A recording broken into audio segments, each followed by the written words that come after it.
No matter what happens, don't stop! We almost got it! Two treasure seekers are digging frozen ground in a cornfield at night. It's raining hard, lightning is flashing, but these two guys keep working. And now the shovel hits something solid. No way! A treasure chest!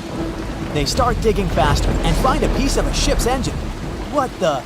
Far from the seas and lakes, somewhere under the fields of Kansas City, they found a giant sunken ship. How is this possible? Now you'll see. Some people spend their lives searching for shipwrecks with treasures underground. One of them is explorer David Hawley. He's been looking for such ships far from the seas, rivers, and oceans for many years. He does this because he likes the feeling of adventure. The holds of these ships may contain chests of gold, antiques, and artifacts. And you can get a lot of money for them. David says you don't have to go into the ocean to find a sunken ship. They may be lying in your backyard. But why do ships end up buried underground among fields, farms, and plains? Let's find out using the example of steamboat Great White Arabia. According to old records, the newspaper clippings, this ship had been carrying about 200 tons of treasure before it sank in 1856. Many rumors and local legends said the ship was lying underground a few miles northeast of Kansas City. It was there because people deliberately altered the riverbed and channels of the Missouri River in the second half of the 19th century. They artificially brought the shores closer to each other. They narrowed the river to increase the flow's speed, so boats could sail much faster. In the 19th century, steamboats were the most popular means of transporting passengers and goods.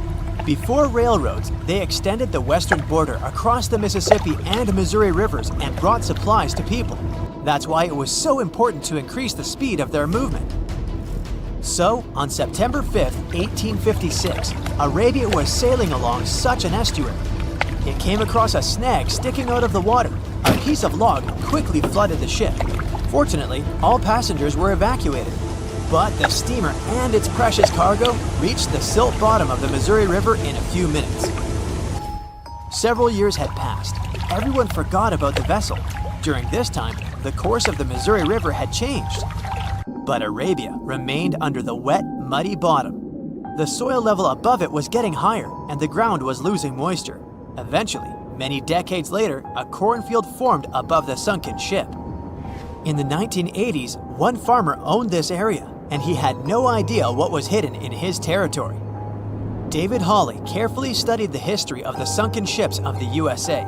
He knew that hundreds of steamers had gone underwater all over Missouri, but most of all, he was interested in Arabia, as there were rumors that it was filled with gold and other valuable things. The territory of cornfields in Kansas was vast, but David Hawley knew how to search properly. In 1987, he started working. First, together with his brother and father, they collected all the clippings from old newspapers they could find. They were looking not only for information about the steamer, but also for maps of the Missouri River. They tracked its historical changes, checked the dates, and identified a large area where the steamer sank. Next, they used electromagnetic testing and other geological stuff to study the soil and find the right place. They searched for differences in ground moisture and density. Then, they went through the territory with powerful metal detectors. And so, by the fall of 1988, they had determined the location of the steamer. Arabia was the size of a football field. This gigantic vessel lay 45 feet underground, 4 stories down. But before they started excavating, they had to ask the owner of the cornfield for permission. For the farmer, this news was a big surprise. He agreed, on the condition that the excavations would be completed by spring so that he could sow a new crop. Digging a giant ship in winter is much more difficult and expensive than at other times. It includes additional equipment, electricity, and heating costs. The team worked day and night. They financed the excavations out of their own pocket. Each invested more than $10,000 and took out a bank loan.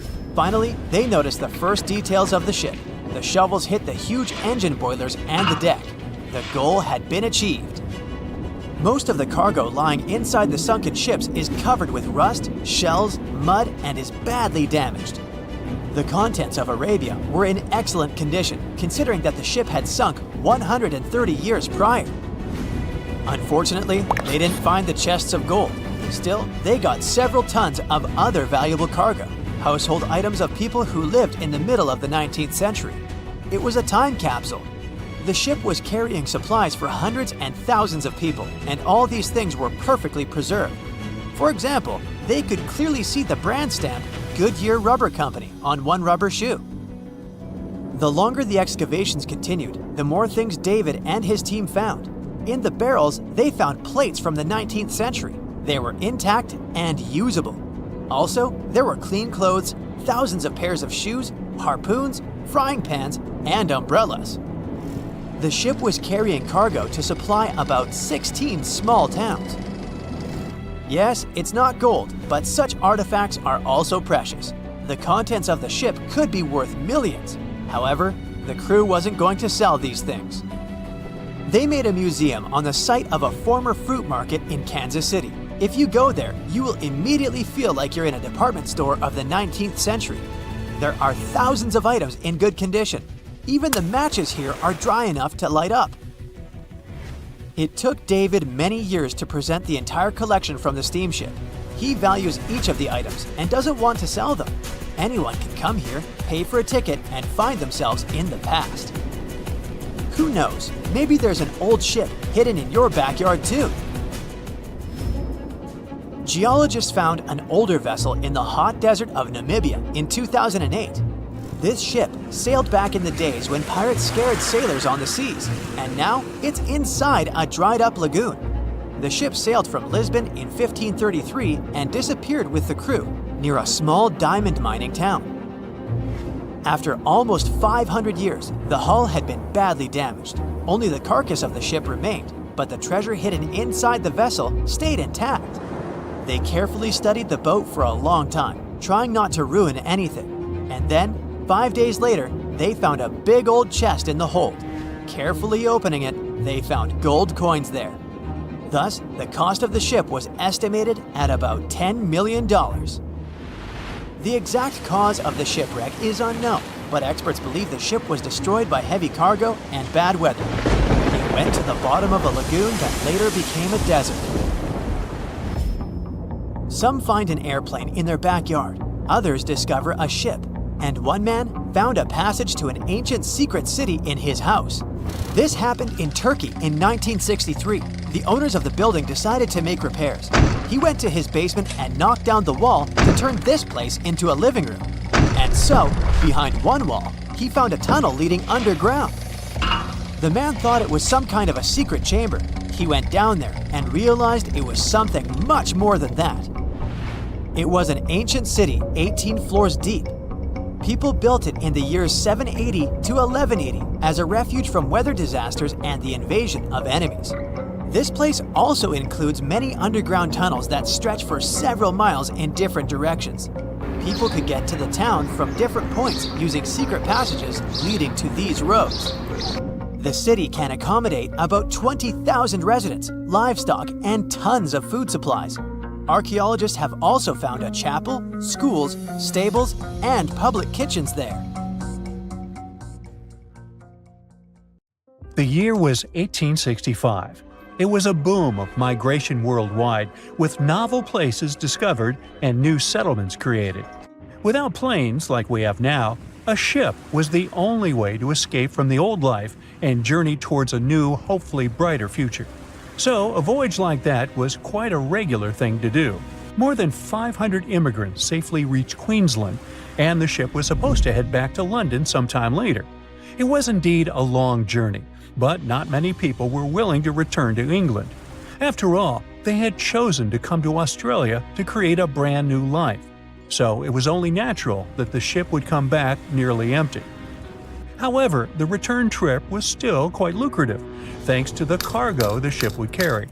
The amount of produce ready to be shipped was substantial, primarily consisting of wool soaked in arsenic, tallow, and hides.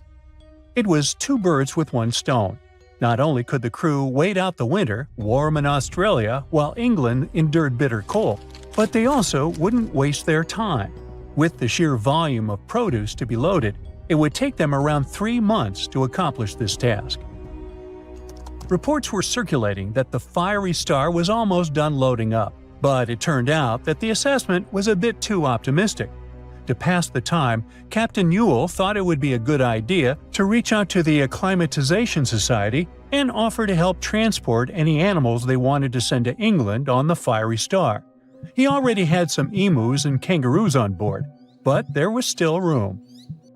The society held a vote, and they were totally on board, pun intended, with Captain Ewell's idea. They figured sending some taligalas would be a great plan. Even though a few of these birds were already in England, the French Society needed a couple, and they could get them shipped there through England. Little did the crew know that all this cargo, all the produce they were willing to sell in England, would ultimately lead to the ship's destruction. Not only was the Fiery Star lost, but most of the people on board did not survive to complete the voyage. March 23rd. That was the day when the ship manifest was finally published. A manifest is a list that details the cargo, passengers, and crew of a ship, plane, or vehicle, primarily for customs officials.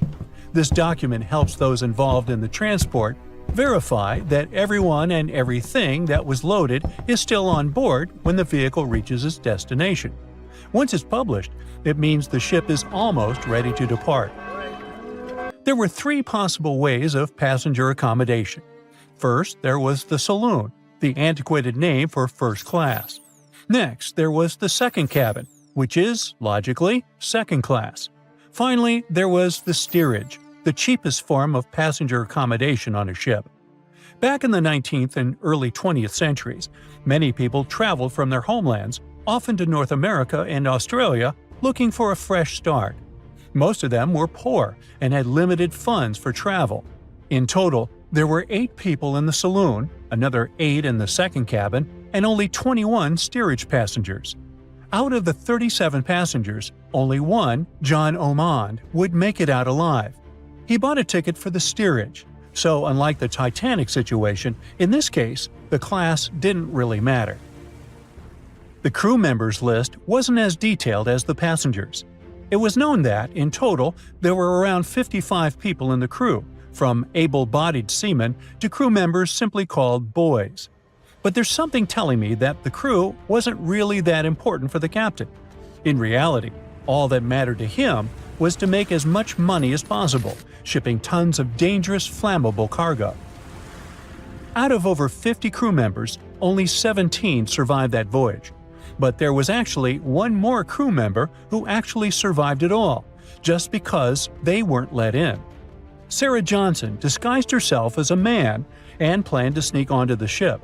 However, something about her looks made the captain get suspicious, so he called the police and made Sarah leave the ship as he didn't want any immoral behavior to take place. Well, he saved her life. For him, it was the last voyage.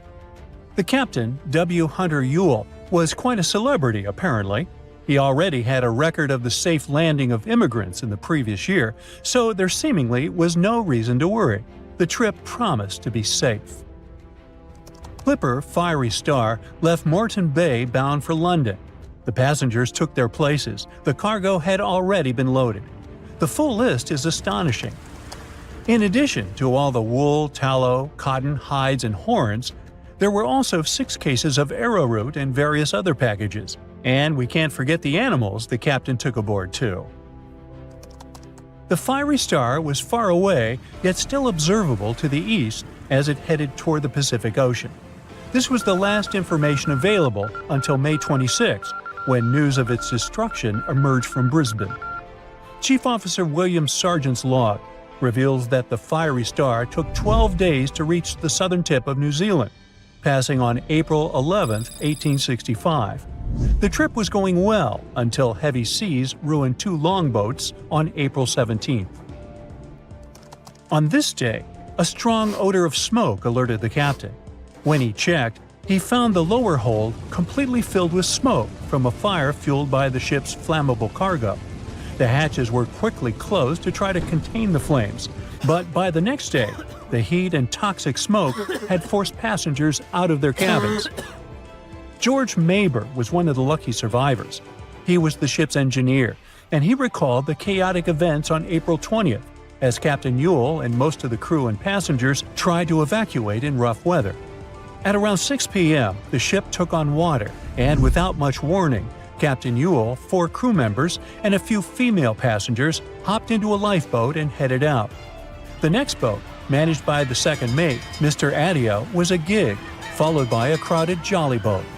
Lastly, there was a waste boat, which was barely seaworthy, with 2 men constantly bailing water to keep it afloat. The plan was for the boats to stay close to the Fiery Star overnight and head for the Chatham Islands the next morning. But by dawn on April 21st, all 4 boats had vanished without a trace. On the burning ship, there were 17 crew members and passenger John Oman, who banded together under Chief Officer William Sargent's leadership. For 5 days and nights, George Maber pumped water on the fire without rest. He volunteered to go down the forehatch with a rope around him and a handkerchief over his mouth. He discovered that the foremast had been burned through for about 7 inches, and the port side was severely damaged, resembling an empty shell. Exhausted, he returned for fresh air, but later descended again with Quartermaster Marshall to access a water tank. They couldn't open the lid, and as George crawled over the hides, he felt himself sinking. When they reached the deck, they collapsed from exhaustion. The cargo had been destroyed by smoke and fire, and the heat on the deck was intolerable. The crew survived on limited rations and caged chickens, using every spare piece of wood, including pigsties, for the pumps. Distressed pigs ran wild in the heat. A raft was constructed, but was too weak for the open sea. Sleep was elusive, and the crew had lost everything, with only hopes of reaching land or meeting another ship. Finally, the Dauntless appeared and sent a lifeboat to the Fiery Star. Captain Moore boarded the Fiery Star on May 12th, and after assessing the situation, he agreed that the crew could do no more. They boarded the Dauntless at 4 p.m., witnessing the Fiery Star succumb to flames by 11:30 p.m. It was a narrow escape. There's a ship drifting somewhere in the ocean without a crew. The last time someone saw it was over 50 years ago.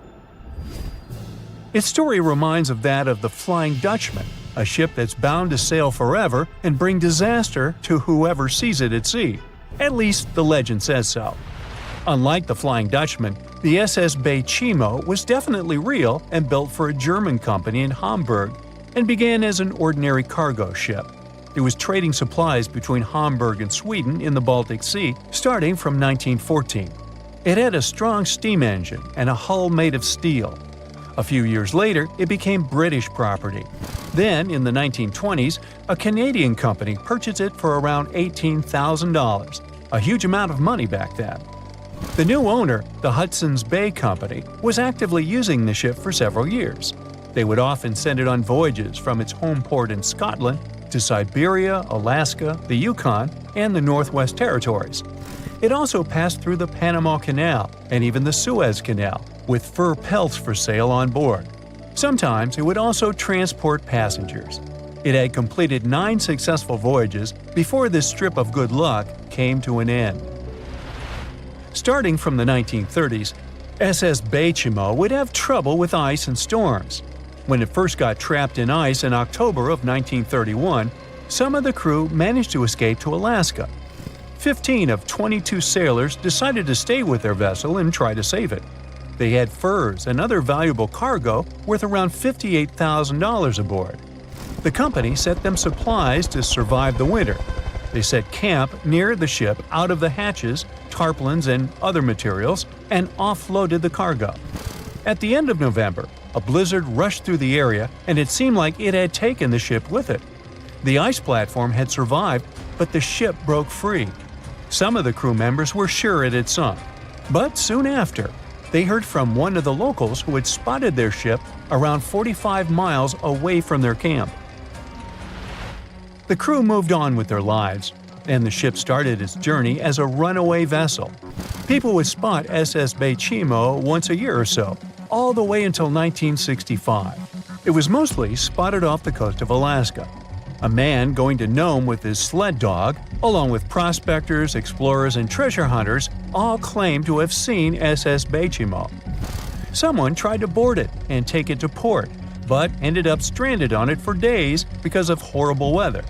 Others got luckier and managed to take a whaleboat, some furniture, and other valuables from the vessel. Those who got close to the ship saw that it was damaged and missing the propeller. Still, it stayed afloat without a crew for at least 38 years and became the longest sailing ghost ship in history.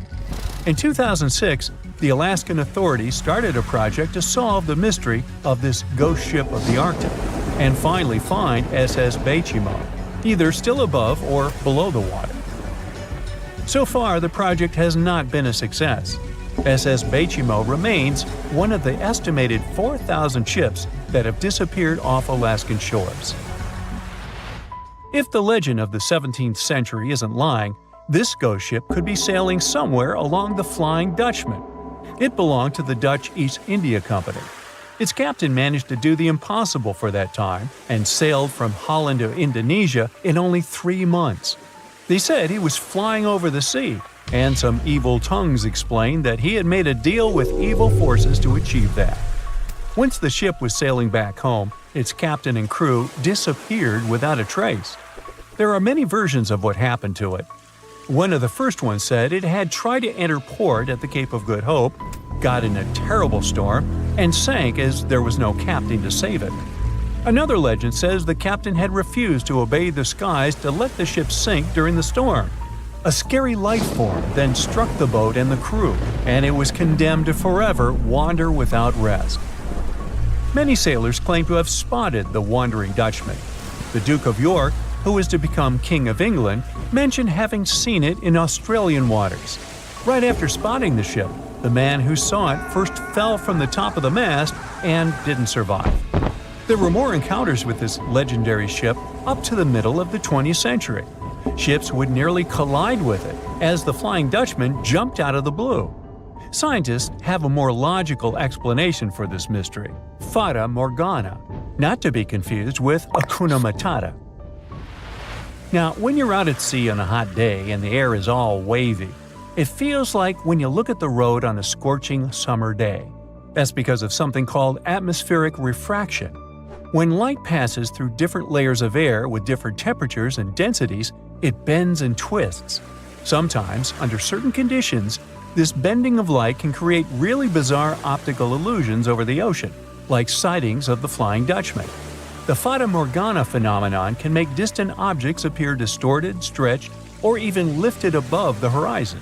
So you can see a ship far away, but because of the way the light is bending, it will look like it's floating above the water or even disappearing and reappearing.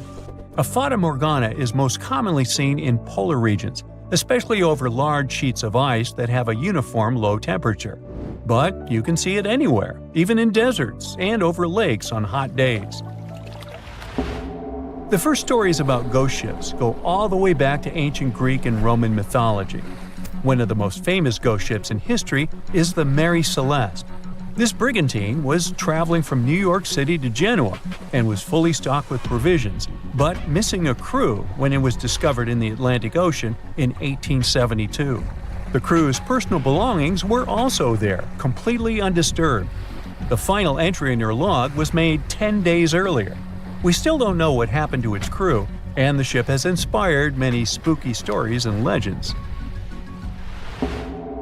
The Lady Lovibond was another legendary schooner that is believed to have been wrecked off the coast of Kent in the middle of the 18th century.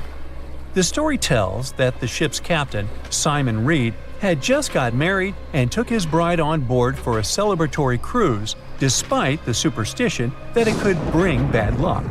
They were on their way to Portugal when the first mate, who is also in love with the captain's new wife, went mad because of jealousy, attacked another crew member, and then took over the wheel and steered the ship straight into the dreaded Goodwin Sands. No one aboard survived, and the schooner is said to reappear as a ghost vessel every 50 years. In present times, many vessels become abandoned and turned into ghost ships intentionally. There are thousands of them floating in U.S. rivers, lakes, channels, and coastal waters. Some people lose their boats in storms and other extreme weather. Others have to abandon their boats because maintaining them can cost 10% of the boat's price. Plus, docking a vessel can add up to several $1,000s every year. Most boats have been made of fiberglass, so an owner can't just recycle them as scrap metal. So, once they want to get rid of it, they often tie it to a dock and sneak away, or leave it floating far away from the shore, or just try to sink it. When ghost ships sink in shallow waters, they can cause damage to coral reefs, mangroves, marshlands, oyster habitats, and wetlands. Plus, they can collide with unsuspecting regular ships and cause real trouble. So, don't do that. Enough said.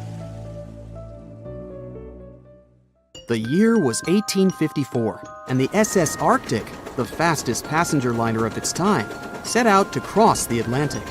As it sailed through the misty veil, it slowly disappeared into the unknown.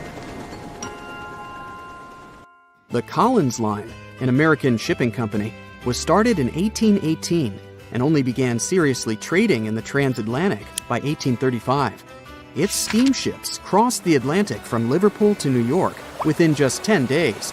Doesn't sound like a great speed today, I know, but back then, the same thing took other ships several weeks. Light on the water with their wooden hulls, powering through with a strong steam engine, those steamships were the favorite choice for many high-profile people. What could go wrong with such an advanced ship, they thought. This reminds me of some other ship everyone believed to be unsinkable. But anyway, back to the Collins Line. It grew to be a serious contender on transatlantic routes, with only one other competitor, the Cunard's Line. It was a British company also aiming to be the main force through the Arctic Passage. In 1835, the company received a new ship that traveled to Liverpool and came back to New York with the largest cargo ever at that time. From then, the Collins Line was steadily growing. It seemed like there would only be future successes for it. Unfortunately, their lavish ships became costly to run with the amount of coal used. Massive power along with weak wooden hulls meant they needed many repairs after each voyage. So, every trip ended up being expensive. But since the ships were safe and had a great reputation, people were willing to pay the price, and the company was definitely not in crisis. They had achieved something no one had managed to do before them. Like I told you, their ships crossed the Atlantic in a whopping 10 days, and Edward Collins, the owner, was very determined to maintain the pace. Their 5 ships easily outran the Cunard's Line of only 3. With this great praise, it provided more attention. Though the Cunard's ships were slower with their iron hulls, they believed there was still profit, regardless of how slowly they sailed. Among Collins' ships, the Arctic, the third of them to be launched, was the largest, reaching 284 feet long, with 2 side-lever steam engines, each with 1,000 horsepower. The paddle wheels made 16 revolutions a minute when at full speed. At the time of its launch, the press called it the most stupendous vessel ever constructed in the United States. But glamour and fame couldn't avoid what would come next. On the 27th of September, the Arctic was on its journey from Liverpool to New York, continuing a speed pace through the thick fog. It's possible that by that moment, after 4 years of record-breaking trips, the crew became overconfident with their sailing and the ship.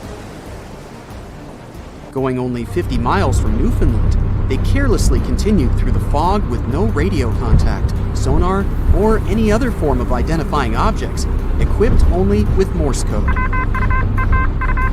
A smaller ship, the SS Vesta, which operated as a fishing vessel, often worked around Newfoundland. It was passing through the same path as the Arctic and crashed into its side. Shocked by the collision, the captain of the Arctic offered help to the much smaller Vesta, but it was soon clear that the damage that seemed minor on the Arctic was far worse. Beneath the waterline, a hole was letting water into the hull. The cost of the much faster wooden hull now seemed less valuable. They steered toward land, trying to plug the holes, but they weren't doing so well, and the seawater continued to pour in, filling up higher and pushing the ship down. And finally, once the engine room was full, it put out the boilers, taking away the massive power the Arctic was once legendary for. They moved slowly until coming to a complete stop. The ship continued to sink, and the order was to abandon it. At the time, maritime law allowed for the Arctic to carry only 6 lifeboats, only capable of saving 180 people. The crew and some of the passengers managed to push their way aboard and took most of the seats on those boats. Things were pretty wild, and everyone forgot about their manners, not letting the ladies and the youngest ones board first. It took 4 hours for the Arctic to sink. 150 crew and 250 passengers were on board. Those that weren't able to find a lifeboat made a desperate attempt to build their own rafts from parts of the ship. 2 days later, only 3 boats made it safely to the shore. The other 3 were never found.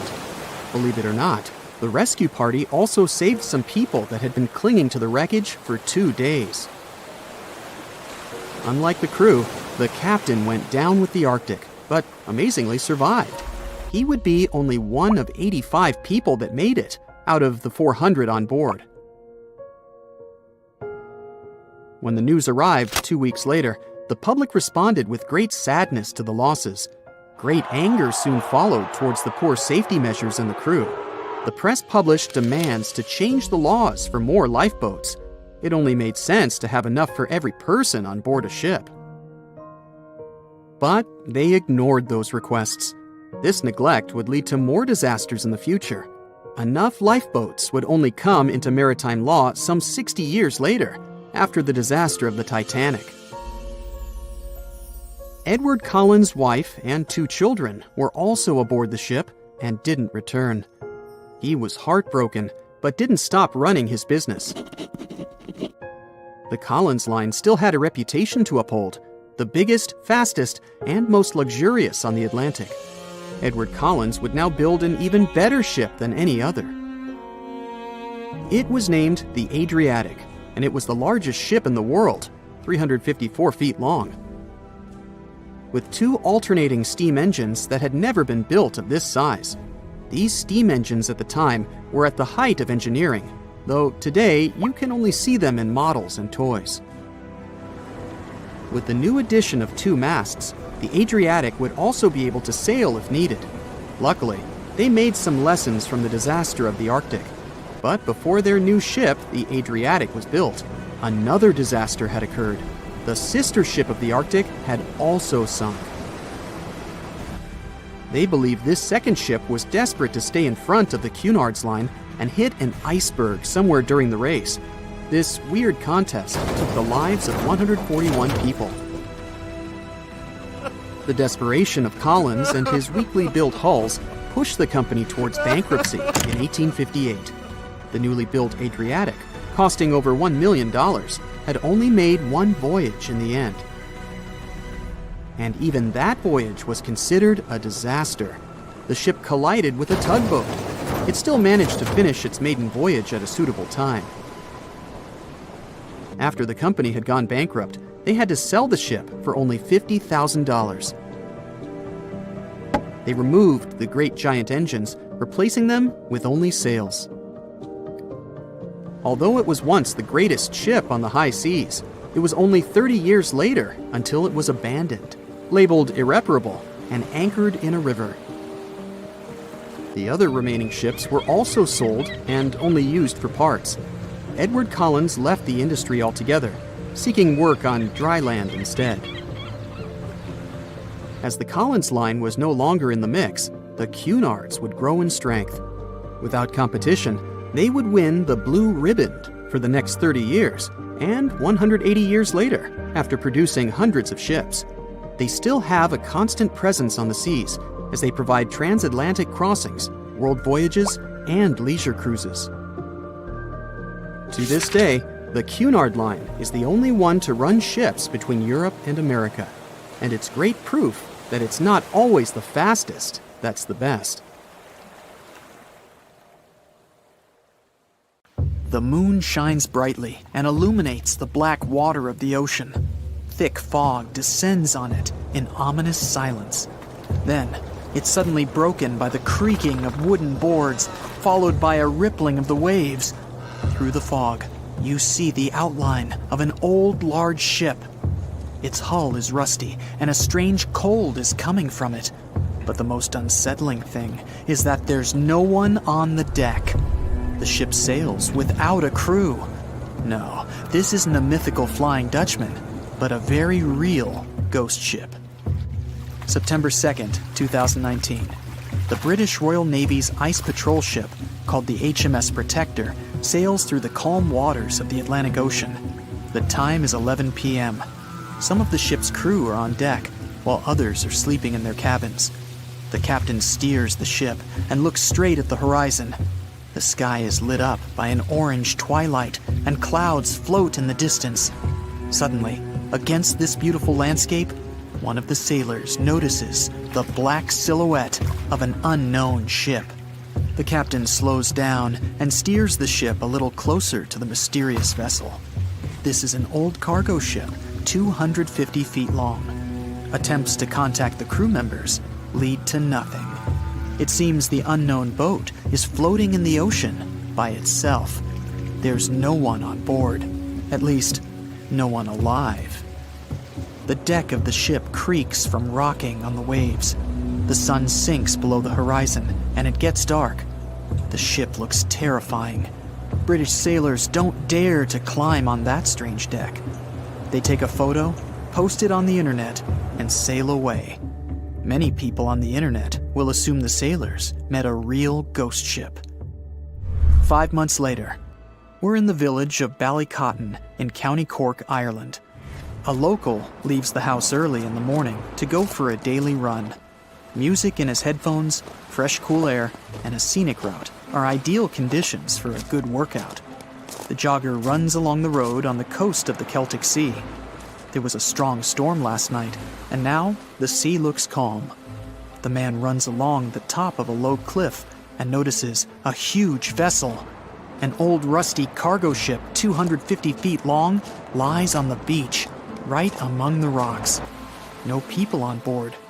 It seems the ship has been here for ages, but the local is sure this vessel wasn't here yesterday. A little later, it turns out this is the same ship that the sailors from the HMS Protector saw 5 months ago, thousands of miles from this place. The cargo ship, called the Alta, was built in 1976. Nobody knows who used it all this time and for what purposes.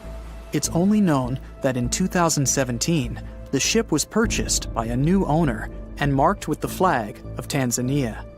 It's important to say that almost all cargo ships are equipped with AIS, Automatic Identification System, which is needed to track ship movements in the ocean.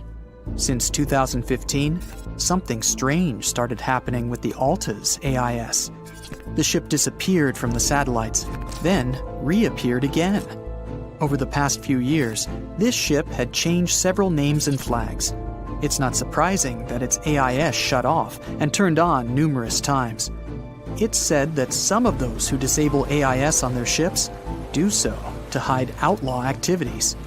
The ship's captain, whoever it was, clearly didn't want to show the Alta's movements. As AIS showed in 2017, the ship had sailed near Greek port cities. The Alta made 12 stops in 3 such cities in different parts of Greece.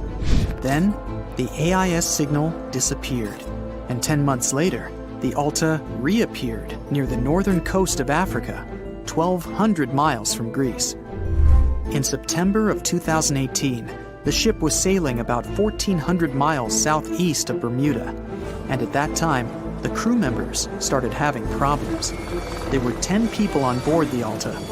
On September 19th, the ship's engine failed right in the middle of the Atlantic Ocean. The nearest shore was very far away. The ship began to drift. As days passed, the crew couldn't fix the vessel. Food supplies were running low. The crew started to panic and tried to contact someone. The situation got worse as a strong hurricane was approaching the place where the ship broke down.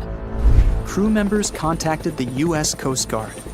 On October 2nd, a helicopter headed towards the ship. Food and water were unloaded on the Alta. This was enough for the crew to bide their time for several days. About a week later, a rescue boat sailed about 1,500 miles to reach the Alta and help the stranded sailors. Shortly before the start of the hurricane, American rescuers succeeded. The entire crew of the wrecked ship was taken to Puerto Rico. The Alta remained drifting in the ocean. After a while, another ship arrived to tow it to the coast of Guyana. Then, something went wrong again. The ship was hijacked. Who did it and why remains a mystery to this day. But then, for some unknown reason, the thieves decided to abandon the ship and left it to drift in the ocean. For almost a year, the ship's location couldn't be tracked. Then, in September 2019, the vessel was found by the British Royal Navy. How the Alta was able to cover the distance across the Atlantic and wash up on the coast of Ireland is unknown. An investigation has been launched in Ireland. It's necessary to identify the owner of the vessel and find a responsible person to take on the task of towing it. But no one has since been found. Once, an unknown person called the Irish authorities and introduced themselves as the owner of the ship, but didn't provide any evidence. Several barrels of oil were found on board the Alta. To dismantle the ship, the Irish authorities will need to spend about 10 million euros. Local residents are annoyed by the wreck too. Corroding metal is bad for the environment, and kids have already snuck on board and posted a video on the internet from inside the abandoned ship. The further fate of the Alta remains unresolved. It's still lying there. That ship sailed in the ocean for just 2 years.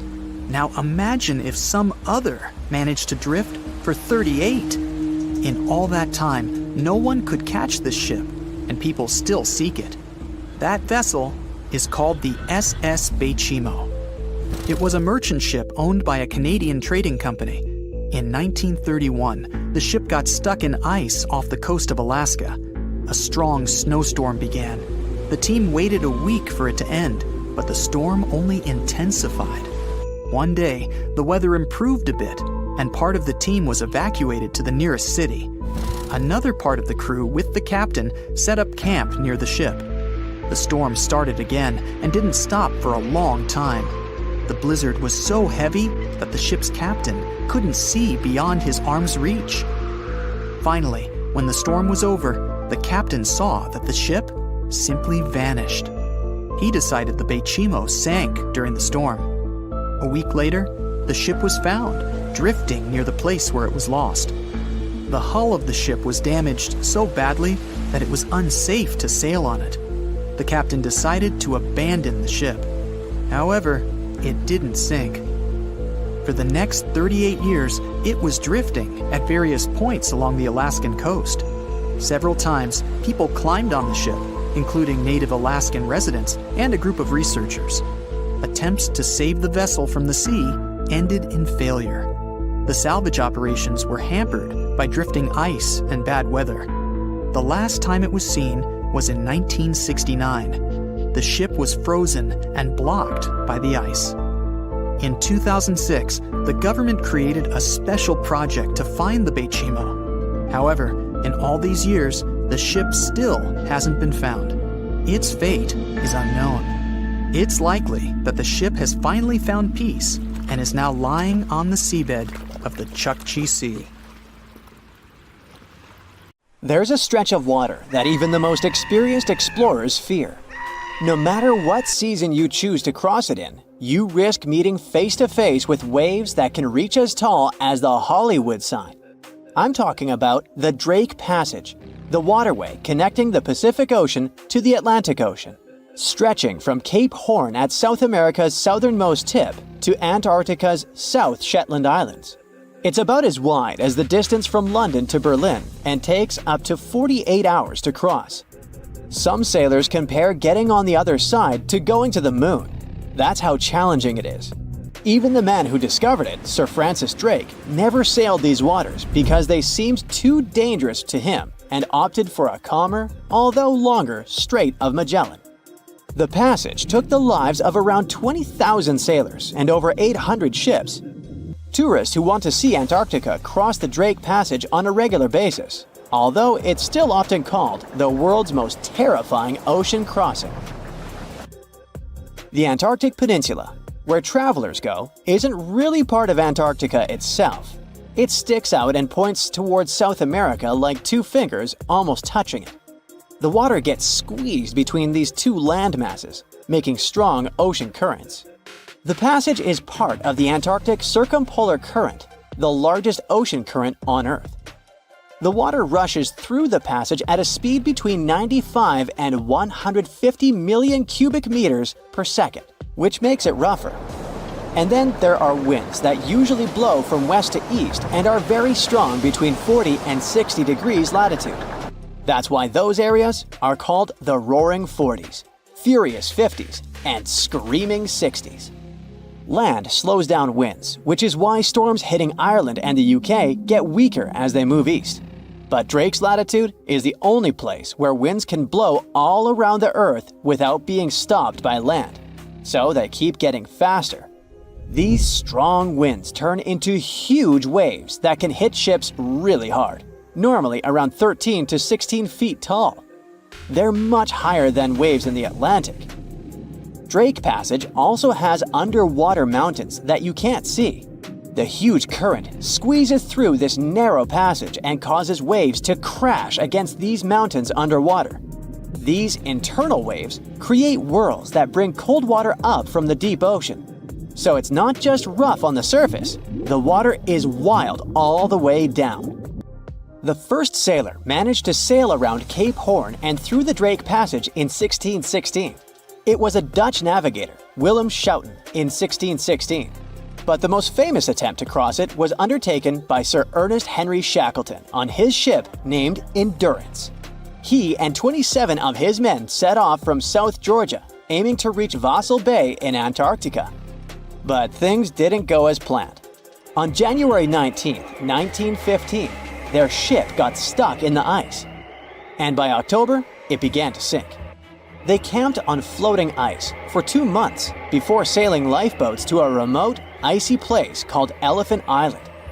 Shackleton and 5 men made a risky journey to South Georgia to get help. It took them 15 days to cross Drake Passage with hurricane winds. Finally, they arrived safely and organized a rescue for the rest of their crew. Scientists found the shipwreck of Endurance only in 2022, 10,000 feet below the water. In December of 2019, 6 fearless athletes decided to cross the Drake Passage by rowing a boat for the first time in history. It took them 12 days of non-stop rowing with a 90-minute rotation of rowers. They managed to do it, and it was probably the hardest possible way to cross the passage. The athletes mentioned it was cold, wet, and dirty, and the waves hit them like walls. The weather in the Drake Passage changes a lot, but ship captains can always see it coming and change their path. They will move the departure time to have a safety margin and not to get stuck in the middle of the passage in the worst possible conditions. Sometimes, the journey will be smooth and calm, and they call it Drake Lake. Other times, people on the ship will feel rough waves, which is called Drake Shake. Some experienced captains who often cross the passage say that the Drake Lake effect happens once in every 10 crossings. And they see the Drake Shake once or twice in every 10 journeys. A schooner or a kayak will probably not survive the journey among giant waves, but modest vessels and cruise ships have sturdy hulls and advanced stabilizing mechanisms. So, the journey isn't that dangerous anymore, but still, it's quite an adventure, especially if you're seasick. If you don't feel like risking it but want to travel from the Pacific Ocean to the Atlantic Ocean by water the fast way, the Panama Canal is waiting for you. People first started thinking about making a water path across Panama in the 16th century. Back then, a Spanish explorer found out that only a thin piece of land separated the two oceans. But it seemed impossible to build it because of the mountains and thick jungle, so the idea had to wait a couple of centuries. Finally, in 1880, France, led by the man who built the Suez Canal in Egypt, tried to make the canal. But the people who started the construction soon found out it was much harder than it looked on a map. The land in Panama was one of the toughest and most dangerous places to dig a big waterway, Workers had to literally move huge mountains in a jungle full of snakes, where it was really hot and rainy. During the wet season, heavy rain turned rivers into wild rapids and soaked the workers. Sometimes, they didn't see the sun for 2 weeks, and their clothes stayed wet all the time. Big rocks were falling, and tiny mosquitoes that carried malaria made people very sick. And then, an earthquake happened on top of everything. They were losing thousands of people. That's why France decided to abandon the project after 7 years. Then, the United States bought the French assets in the Canal Zone and finished it by 1914. It cost the US around $375 million. The 50-mile-long passage of water saves ships traveling between New York and San Francisco 7,872 miles. Around 14,000 ships use it every year and pay around $1.8 million in tolls. So it looks like it all paid off. Another challenging waterway in this part of the world is the Amazon River. It's around 4,300 miles long and flows through 3 countries with over 30 million people living in its basin. But there isn't a single bridge across it. The river has many marshes and soft soils, so engineers would need to build very long bridges and very deep foundations, which costs a lot of money. Building bridges over deep water is tough, but in other places in the world, engineers can use things like floating platforms to help.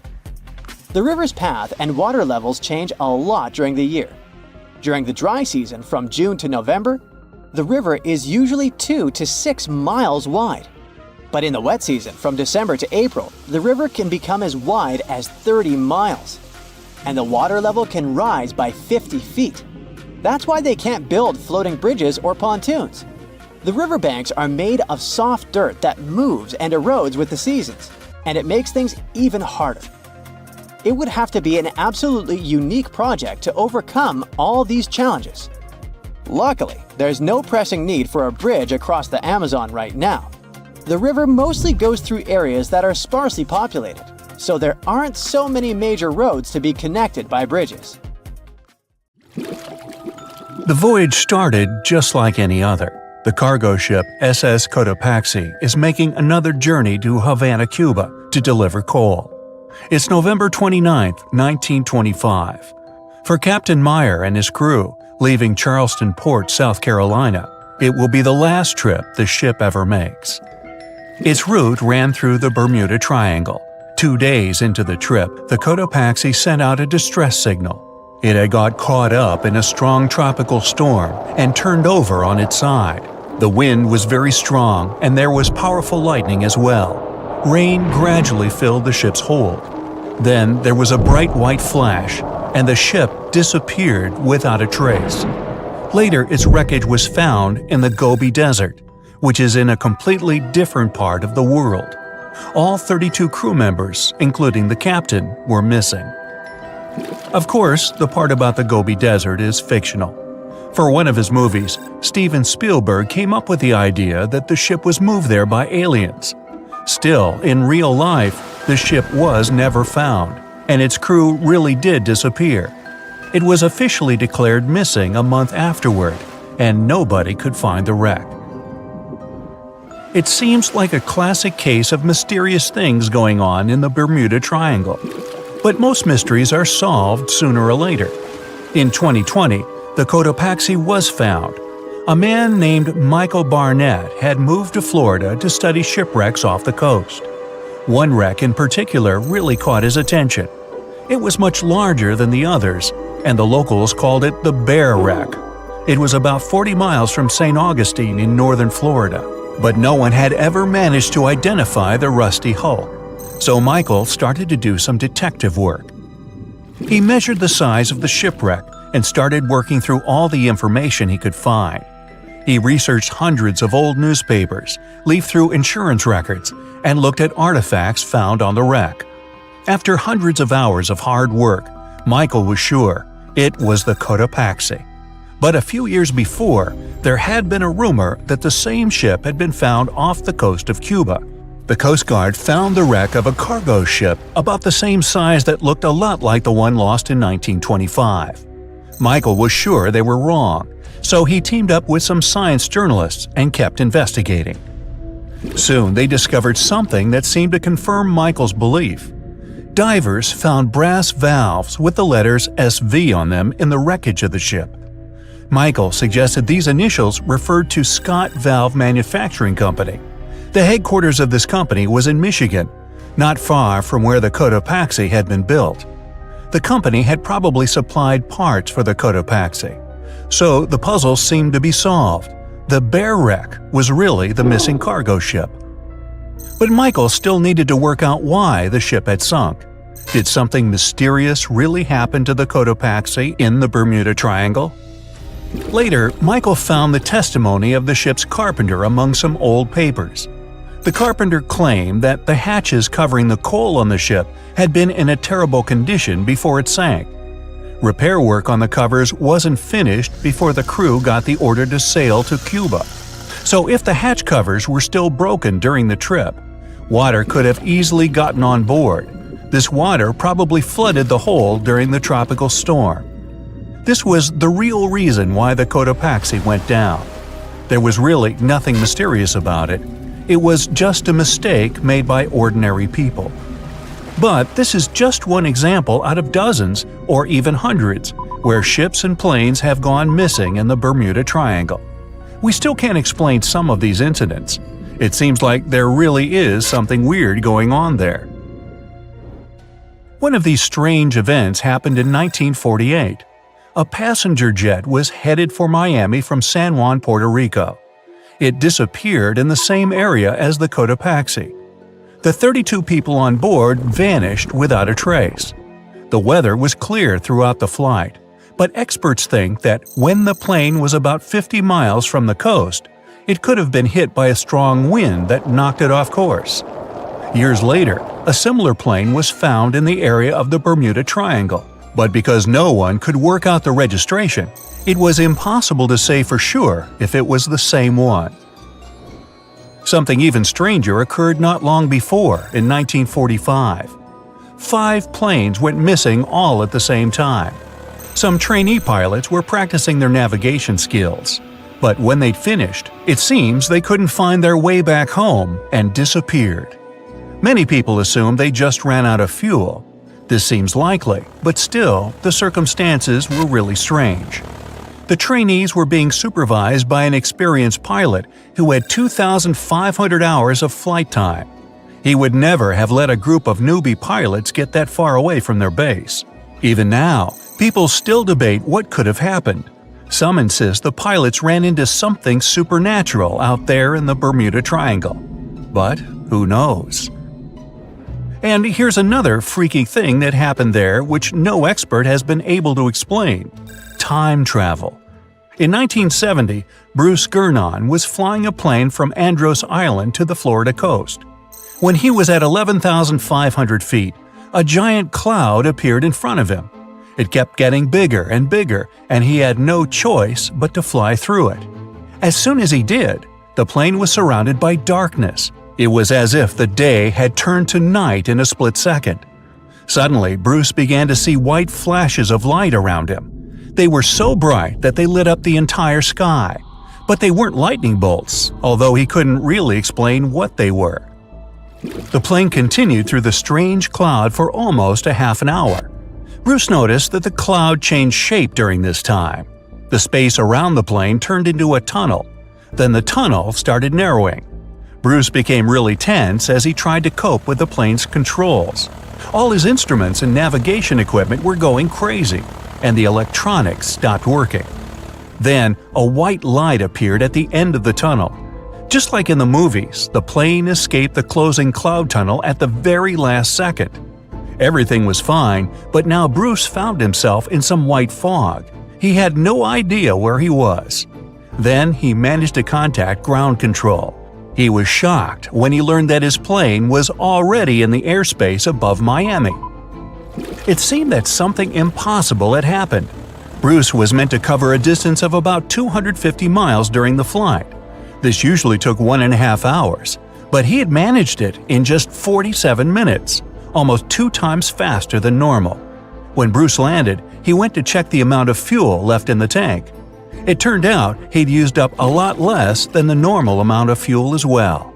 Could there be a logical explanation for the time-traveling plane? Well, records show that a large number of sunspots were detected on the surface of the sun that day, and there was a strong solar wind. This could easily have made the electronics and devices on the plane go crazy. But what about the mysterious cloud? The Florida coast is a place where two large air currents meet. One has a high pressure and the other is a low pressure one. This causes a lot of storm clouds in the area. But people still debate how Bruce was able to cover the distance so quickly. Some people say that some kind of mysterious dark energy was involved. Others say it was a gravitational anomaly that curves space and time. Others think that Bruce is just a fraud. We still don't know the truth. So, is there really something supernatural about the Bermuda Triangle? Or is it all just coincidences and made-up stories? The truth is that no more planes and ships disappear in the Bermuda Triangle than anywhere else in the world. If I asked you to name the most famous shipwreck of all time, you'd go with the Titanic, right? The Atlantic Ocean, the hope for new life, heartbreaking love stories. It had it all to become a blockbuster. But I guess you've never heard of SS Princess Alice that submerged in the sewage of the River Thames, taking between 600 and 700 lives with it. Life in 19th century Victorian London wasn't easy, especially for working class folks. Affordable public transport and bank holidays made it a bit easier. The people could escape to the coast on a train or pleasure boat, even if it was just for a day. Sheerness on the Isle of Sheppey in Kent started as a fort under Henry VIII and then grew into a bustling town with a dockyard. When they added a railway station in 1863, it became a prime destination for day trippers and holidaymakers. Seaside promenades, charming piers, and a whole bunch of fun stuff to do by the sea. It had it all. A bit inland along the River Thames, you had the Rocherville Gardens. These gardens had archery lawns, bowls, mazes, lakes, cliff walks, and even a floral bazaar. Plus, there was an aviary, a bear pit, and a skeleton of a lost whale that had taken a wrong turn in the Thames. Londoners of the late 19th century could hop on a train or cruise along the Thames by boat, and both options were pretty popular.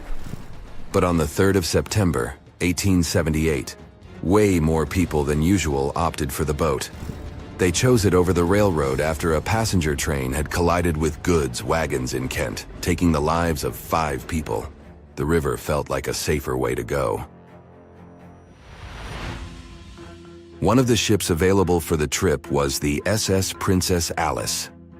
The paddle steamer was first launched in 1865 on the west coast of Scotland. Its original name was the Bute, and it was used as a ferry for the passengers of the Weems Bay Railway Company. A couple of years later, it was sold and renamed after Queen Victoria's 3rd child. Then, it was sold again and got the nickname the Shah's Boat, as it transported the Shah of Persia up the Thames to Greenwich in 1873. The ship had gone through several alterations in its lifetime. It got new boilers and watertight bulkheads. The Board of Trade had inspected it and marked it safe. In the year of its final voyage, it was officially allowed to carry up to 936 passengers between London and Gravesend in calm water. On the day of the tragedy, Princess Alice was on what was called a moonlight trip downstream from Swan Pier near London Bridge to Sheerness, Kent and back. The trip wasn't expensive, so most of the passengers were from the working class. There was also a musical band aboard to keep the spirits up. The 3rd of September was a bright day, and many families were happy they could catch some final summer sun rays and enjoy fresh sea air. The then owner of the ship, the London Steamboat Company, had several vessels working on the route. The passengers were free to hop on and off different ships. At around 6:30 p.m., after a beautiful day in the open, the SS Princess Alice headed back to Swan Pier. No one kept official lists of passengers, so we'll never know exactly how many people were on board that evening. But they say the steamer was close to its full capacity. As it got darker and cooler, many families decided to stay inside the saloon or in their cabins below. Some stories from the steamer sound like fate. The captain of Princess Alice let his steerer stay at Gravesend and replaced him with one of the passengers. John Ayres was a sailor but had little experience at the Thames or with a vessel like Princess Alice. Alfred Thomas Merriman, a chef from East London, had been offered to work on the steamer at the last moment. He was 30 years old and a father of 4, so he couldn't say no to extra money. At around 7:40 p.m., he was standing on the deck by the saloon door. By that time, Princess Alice had passed Tripcock Point and entered Galleon's Reach. The passengers could see the North Woolwich Pier in the distance. Many of them planned to disembark at that stop. And that's when Merriman noticed a huge ship carrying coal. It was Bywell Castle. This vessel normally carried coal to Africa, but it had just been repainted at a dry dock. Bywell Castle was going to Newcastle to pick up some coal and transport it to Alexandria, Egypt. The ship's captain, Harrison, wasn't too familiar with these waters, so he called in Christopher Dix, a seasoned Thames River pilot, to lend a hand, even though he didn't have to. The ship had a fancy raised forward part below the deck, and Dix couldn't quite see what was in front of him. So, they had a sailor on lookout duty. As they set sail from Millwall at the speed of 5 knots, 5.7 miles per hour, they tried to stick to the middle of the river, but other boats had other plans. When they were approaching Galleon's Reach, Dix spotted Princess Alice's red port light, headed their way, but planning to pass on the right side. At the same time, Grinstead, the captain of Princess Alice, was going against the river's flow, trying to find the smooth waters on the south side. He adjusted his course, steering into Bywell Castle's path. Both crews realized they were headed for a collision. Dix tried to steer clear and even ordered reverse full speed on the engines, but it was too late. The Bywell Castle collided head-on with the Princess Alice, which was much smaller, weighing less than a third of the 890-ton coal-carrying collier. It sliced the passenger steamer in two. As Merriman remembered later, laughter on board immediately changed into screaming and panic. Some people rushed to the bridge for safety. Merriman hurried to the captain, asking what to do next. The captain's response was grim. "We are sinking fast. Do your best." The ends of the steamer went high into the air, and the middle just sank, taking passengers with it. Those unfortunate ones who were below deck were tragically trapped. The impact caused tons of untreated sewage to gush from outlets near the collision site. The water became a frothy mess of unprocessed waste with a horrible odor. It was potent enough to make even the most resilient sailors retch. Amid the chaos, passengers struggled for life in the contaminated water. They inhaled lungfuls of hazardous waste without knowing. The crew aboard the Bywell Castle sprang into action.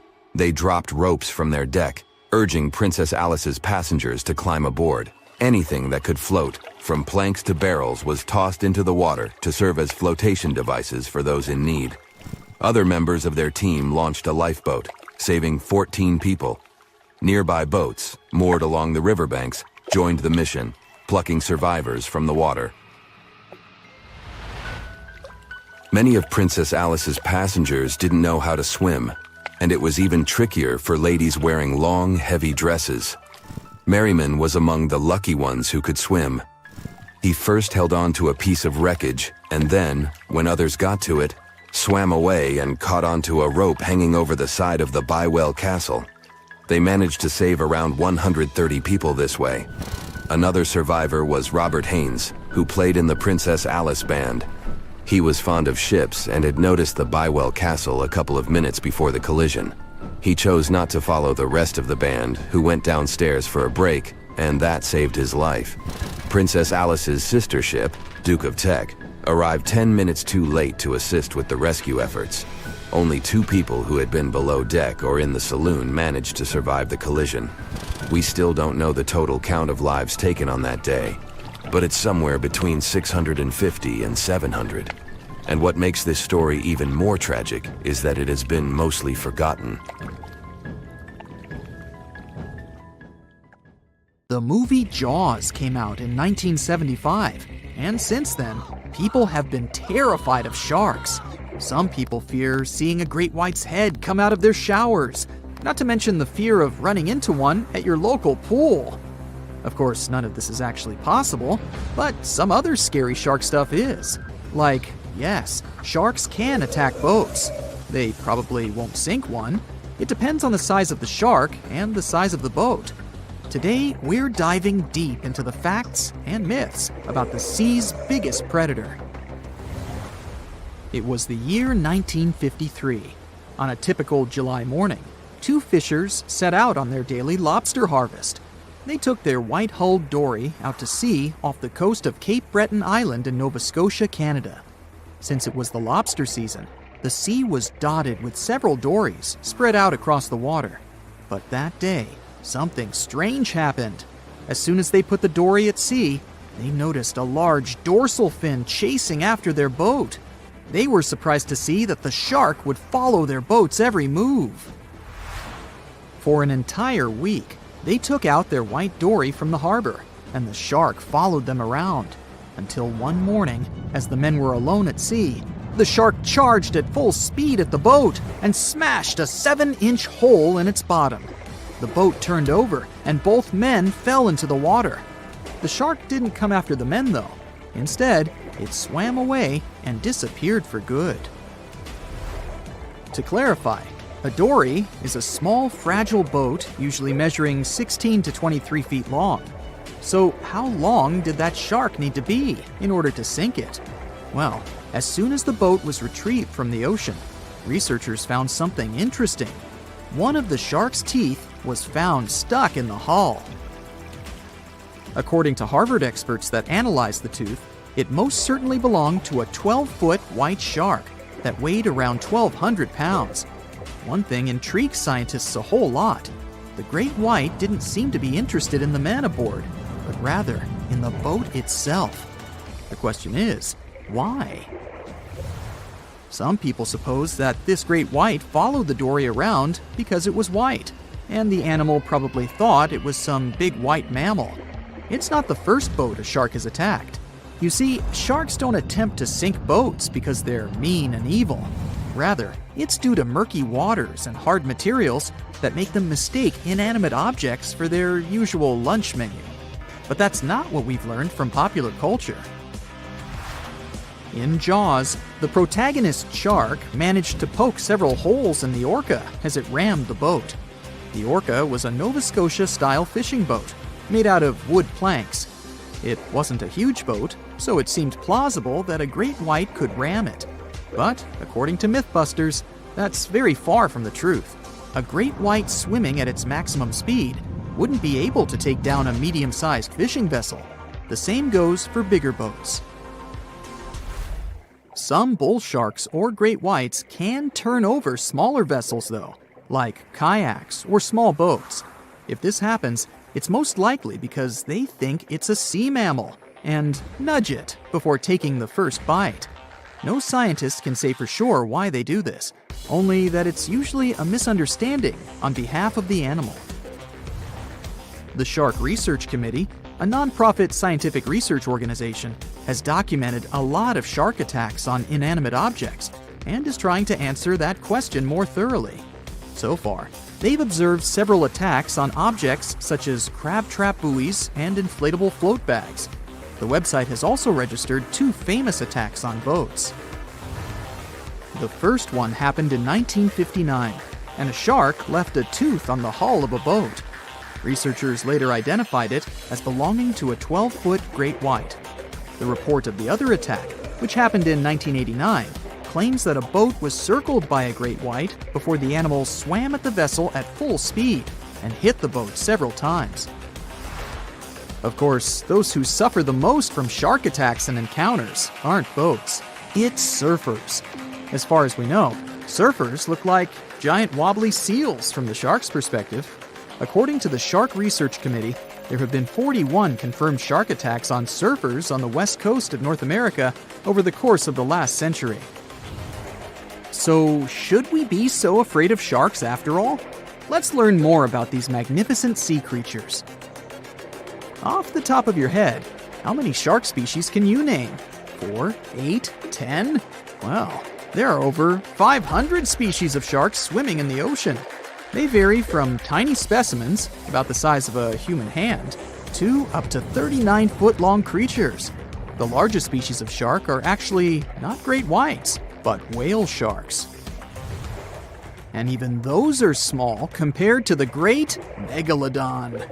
This ancient creature that lived around 20 million years ago reached an unimaginable length of 60 feet. By comparison, that's the same as 2 to 3 buses placed one after another. I wouldn't swim in megalodon-infested waters even if you dared me, that's for sure. We know that sharks are very good hunters, but why is that so? Their bodies seem to have been strategically built for speed. Instead of having a bone skeleton, like us humans, sharks have a cartilage skeleton, which makes them much lighter and also super fast swimmers. Each species of shark hunts depending on its nutritional needs. So, shark species that grow to an average of 3 feet have a diet based on fish. The ones that grow bigger start feeding off of bigger sea animals, such as sea lions and seals. Throughout their lives, some species of shark can shed over 30,000 teeth. Unlike humans, who are born with a set number of teeth in their jaws, sharks have an apparently limitless supply. In their defense, they do lose teeth pretty easily, as they can easily get stuck in their prey, for example. They also have multiple rows of teeth. The jaws of a great white can contain up to 7 rows of teeth, and can grow to be more than 6 inches long. And since we're speaking of great whites, the most feared shark species roaming the oceans, this is ray. Ray is an adult white shark. He can swim up to 50 miles a day, so he needs a lot of fat in order to keep his body functioning. Funny thing about Ray, when he opens his jaws to hunt, his eyes roll back together with his head, so his sight is hindered when he's taking a bite. Now, he does like it when the water is murky and underwater visibility is low. That's because it makes it harder for his prey to spot him coming. These conditions can make it easier for him to grab that yummy seal. But this can also make it easy for him to mistake a random boat for lunch and end up scaring some humans. Some Hollywood movies love to portray sharks as having superpowers. Although they're not innately cruel, one species of shark does have something that can be considered bizarre. Hammerhead sharks, one of the most dangerous species of sharks, have a sort of sixth sense. Inside their heads, they have electroreceptor organs called ampullae of Lorenzini. These organs allow sharks to detect the electromagnetic fields of all living things in the ocean. This ups their hunting abilities to another level. They can even find prey hidden in the sand, because they sense its electromagnetic field. You should know one thing. If a shark lives in a balanced ecosystem, it won't feel the need to attack unknown things. These animals are curious, though, so maybe we should cut them some slack when they bite a piece off a random boat.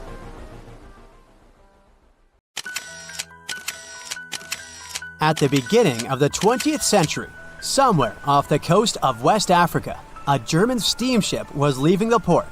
Suddenly, the weather got worse, and the vessel entered a thick fog. The sailors ran aground on a sandbank close to the shore. Luckily, no one was hurt, and they were even able to save their precious cargo. But the ship was stuck in the sand for good. And it was not alone there. Nearly the entire length of the western coast of Namibia is called Skeleton Coast. If the name sounds scary, that's because it is. This 976-mile-long beach line is among the most dangerous places on Earth. The local Bushman tribes believe that their supreme deity made this land when it was angry. The Portuguese were the first Europeans to set foot in Namibia in the 15th century. And yep, they didn't like Skeleton Coast either. Portuguese explorers thought this land presented the gates to the underworld. This is the place where the Namib Desert meets the Atlantic Ocean. It might be dangerous, but it's actually beautiful. Plus, it's a UNESCO World Heritage Site. If Skeleton Coast had a PR manager, they would quit on the first day on the job. The area is not exactly tourist-friendly because of its geography and history. Beneath the sand and the waves, there is a secret ocean currently lurking for unsuspecting sailors. It's called Benguela Current. It flows towards the north along the coast of southern Africa. This part of the Atlantic is rich in marine life, but the current's land neighbor isn't that happy with the deal.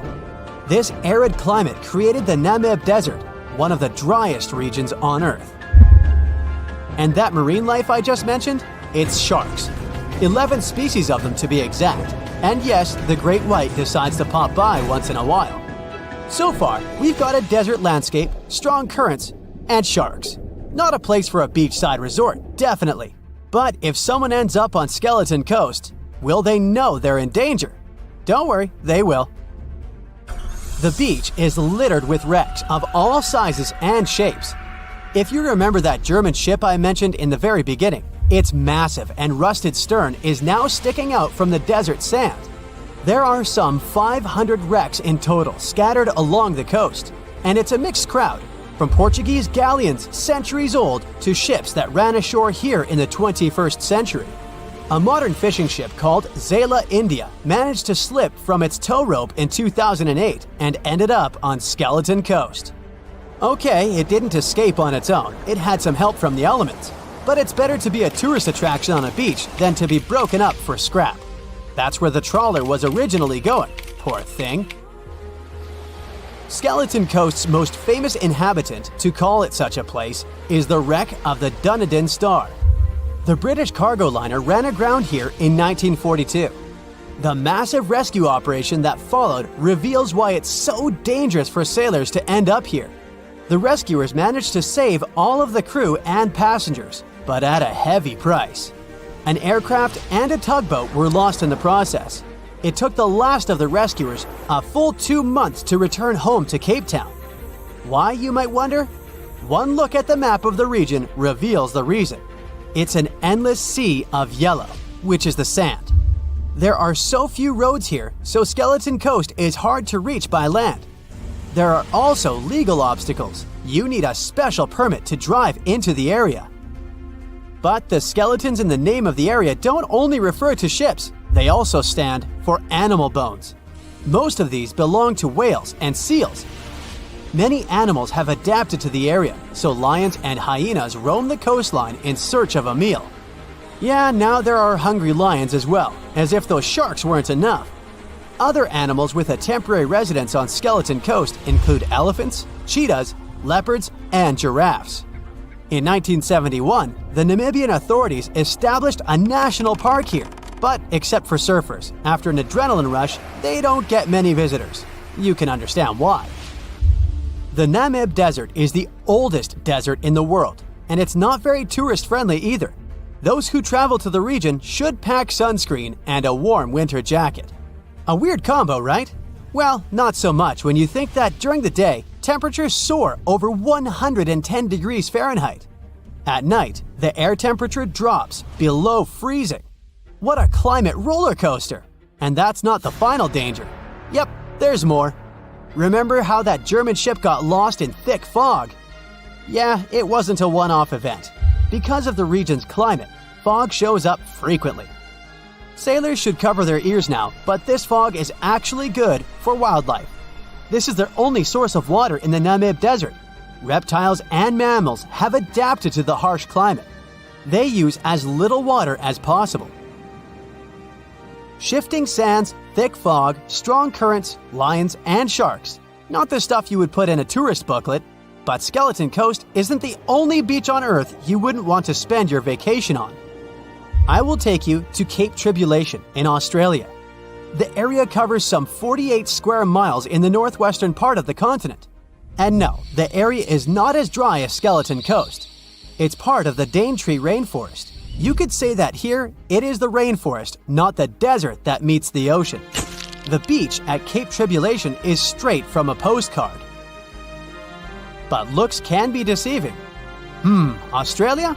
Probably sharks. No, crocodiles are out here to get you if you decide to go for a dip in the sea. There are saltwater crocodiles that the locals call salties.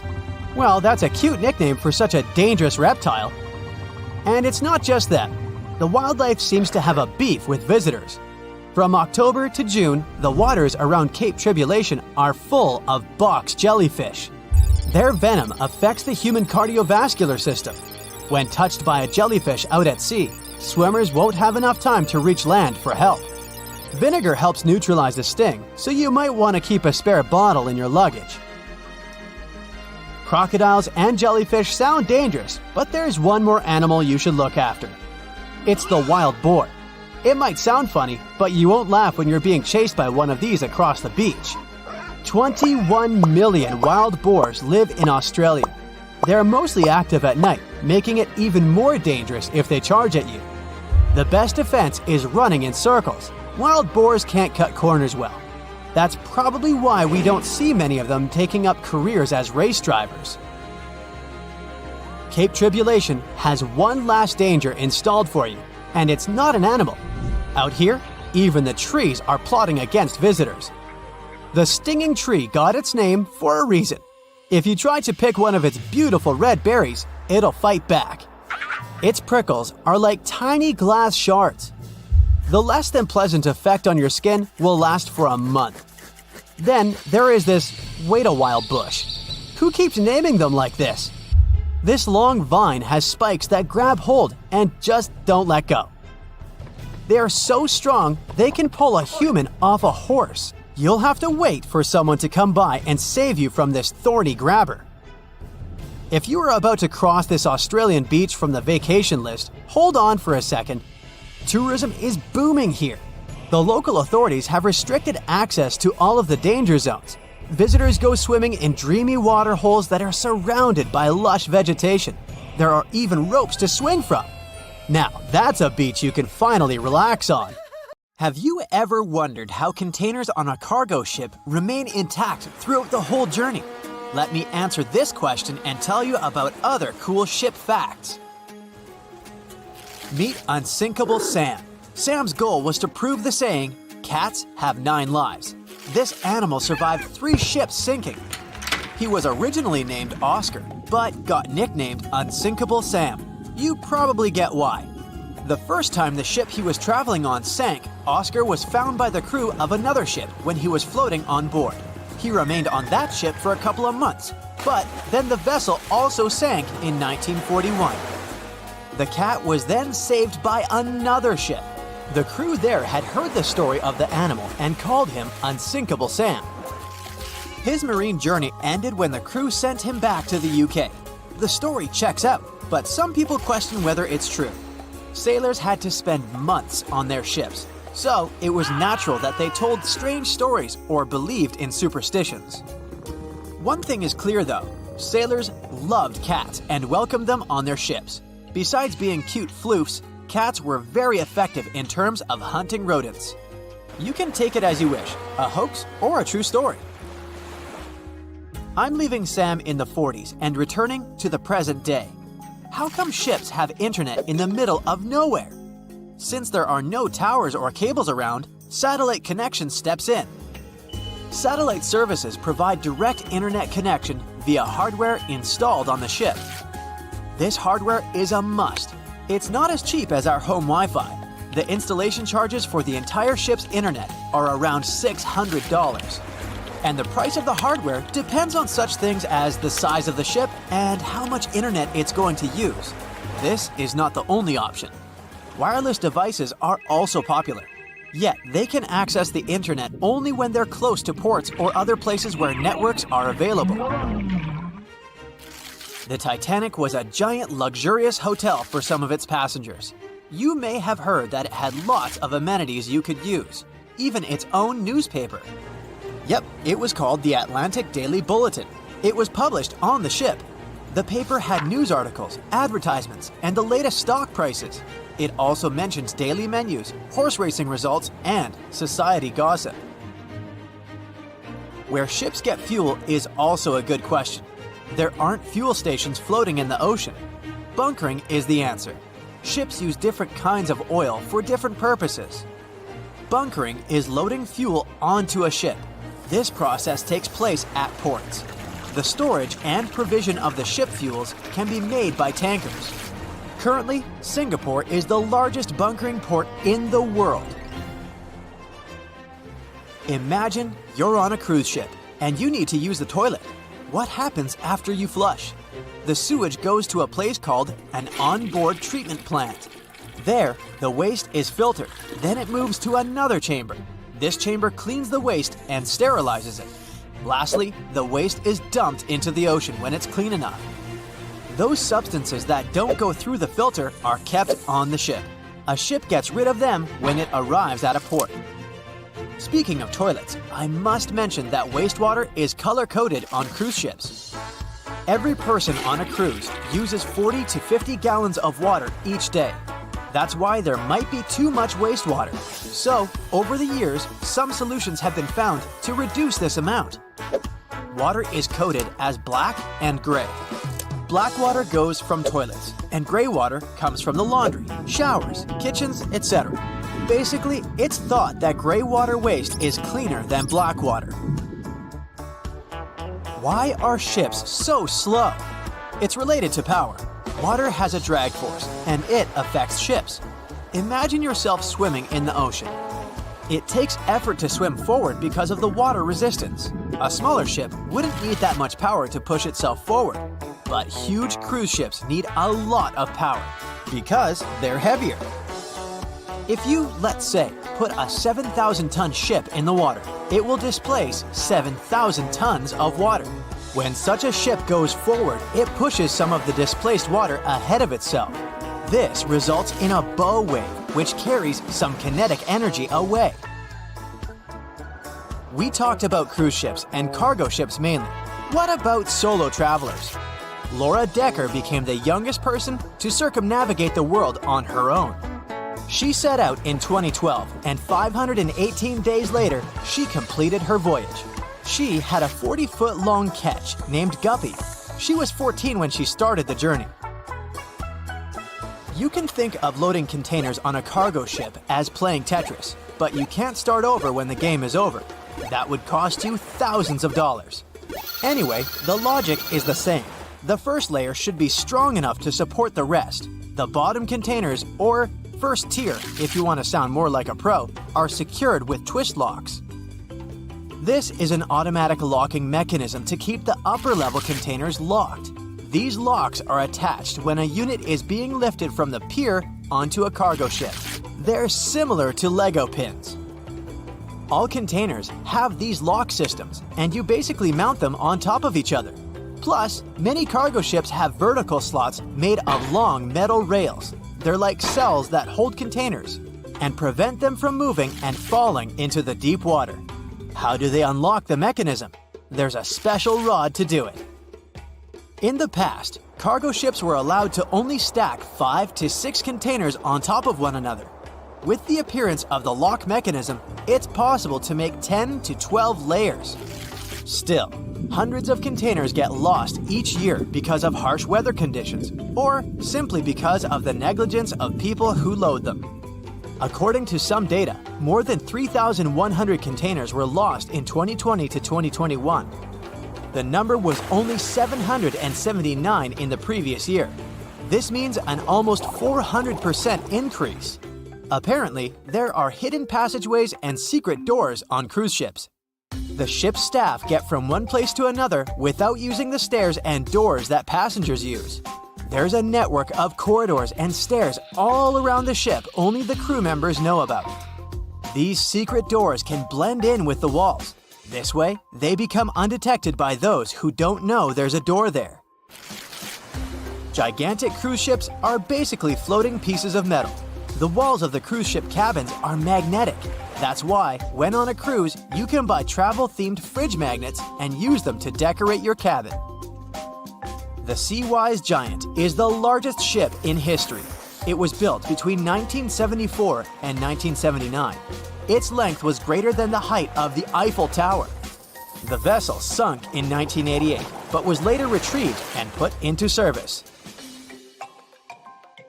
What about the smallest ship in the world? Researchers in the Netherlands have built the world's smallest vessel. It's about 1/100th of an inch long. To put it in perspective, this is about 1/3 the width of a strand of your hair. They built it with the help of a 3D printer. Do you know that some people have residences on ships? Yes, sounds like a dream, if you like the water, of course.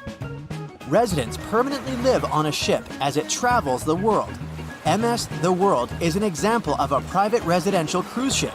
The residents can live on board as the liner travels to exotic destinations. They can stay there full-time or come back periodically during the year.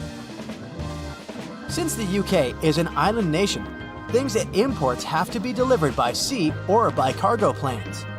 The number might surprise you. 90% of everything they buy arrives at their ports by sea. Do you know any other cool marine facts? Comment below. As an experienced sailor and the first man to ever sail non-stop on his own around North and South America, Matt Rutherford has seen a lot during his voyages. But what he saw in 2013 while sailing through the waters of the Atlantic with his colleague surely stands out. Some 800 miles off the coast of Bermuda, not far away from the famous Bermuda Triangle, they noticed a boat that seemed to be moving by itself. The sails weren't up and the motor wasn't running. The sailors decided to check if there was someone who needed their help aboard, so they moved closer to the mysterious ship. Once they got there, things only got weirder, as they realized there wasn't a living soul aboard. Rutherford started filming to document their discovery. The boat looked so awfully abandoned that they expected to find some pretty scary things in there. But it didn't stop Rutherford from searching the vessel. The boat, which turned out to be named Wolfhound, looked like an upscale one, probably costing hundreds of thousands of dollars. It was pretty weird to find it floating by itself in the middle of the ocean. It seemed like whoever abandoned it was leaving in a rush. There were clothes and other personal belongings all over the main cabin. Some parts of the ceiling had fallen and some drawers had popped open. The brave sailors decided to tow the ghost ship back to Bermuda. It wasn't easy because Wolfhound was bigger and heavier than their boat. After days at sea, the crew was running low on fuel and asked a passing freighter to stop and give them some gas. They kept pulling Wolfhound until the tow line got wrapped around the rudder and they realized they could get stranded in the Bermuda Triangle. So they had to abandon the ship. What really happened and how Wolfhound ended up in the middle of the ocean will probably remain a mystery. Rumor has it that it belonged to a member of the Royal Irish Yacht Club. The ship was going on its first voyage from Connecticut to Bermuda and then Antigua. It got in a terrible storm around 400 miles away from Delaware. The winds were so strong that the yacht suffered 2 knockdowns. A Greek cargo ship rescued the crew. They left the ship with an emergency beacon on. The rescued crew members shared that they saw the ship sink, which only adds more questions to the story. How did it get back to the surface? Does the Bermuda Triangle have anything to do with that? Christopher Columbus himself reported some unusual compass activity going on in this mysterious area while he was on his way to the New World. Despite the stories of more than 50 ships and 20 planes disappearing in the area, it remains one of the most heavily traveled shipping routes in the world. Some skeptics believe that this fact solves the Bermuda Triangle mystery. It could make sense because the busier the area, the more accidents happen there. But then again, it's not the number of disappearances that makes the place so mysterious. It's the lack of explanation and wreckage lost for good. The first ever confirmed ship to vanish in the Bermuda Triangle was the USS Pickering.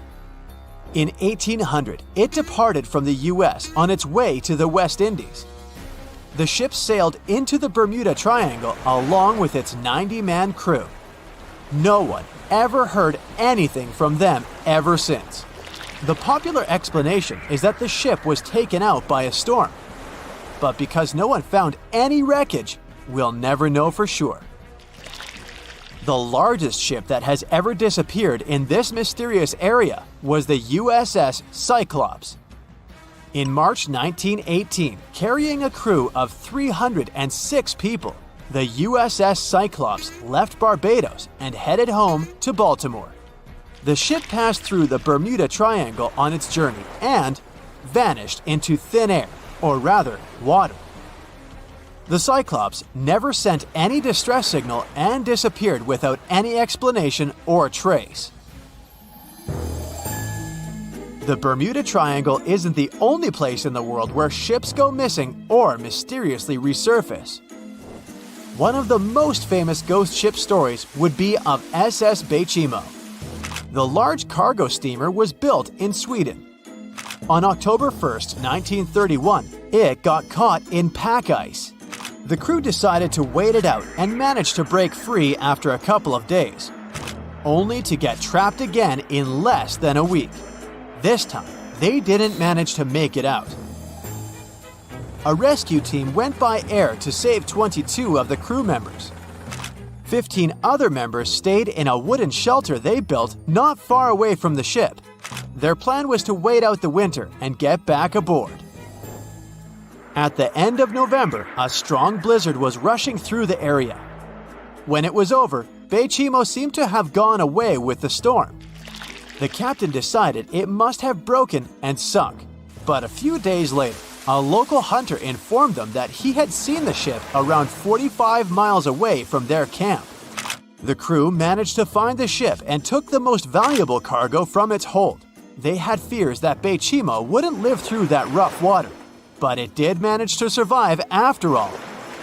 Once the ice was gone, it floated away and ended up drifting along the shores of Canada and Alaska. Many people reported seeing the ghost ship in an open sea. Some even tried to board it to save the ship, but the weather didn't allow it to happen.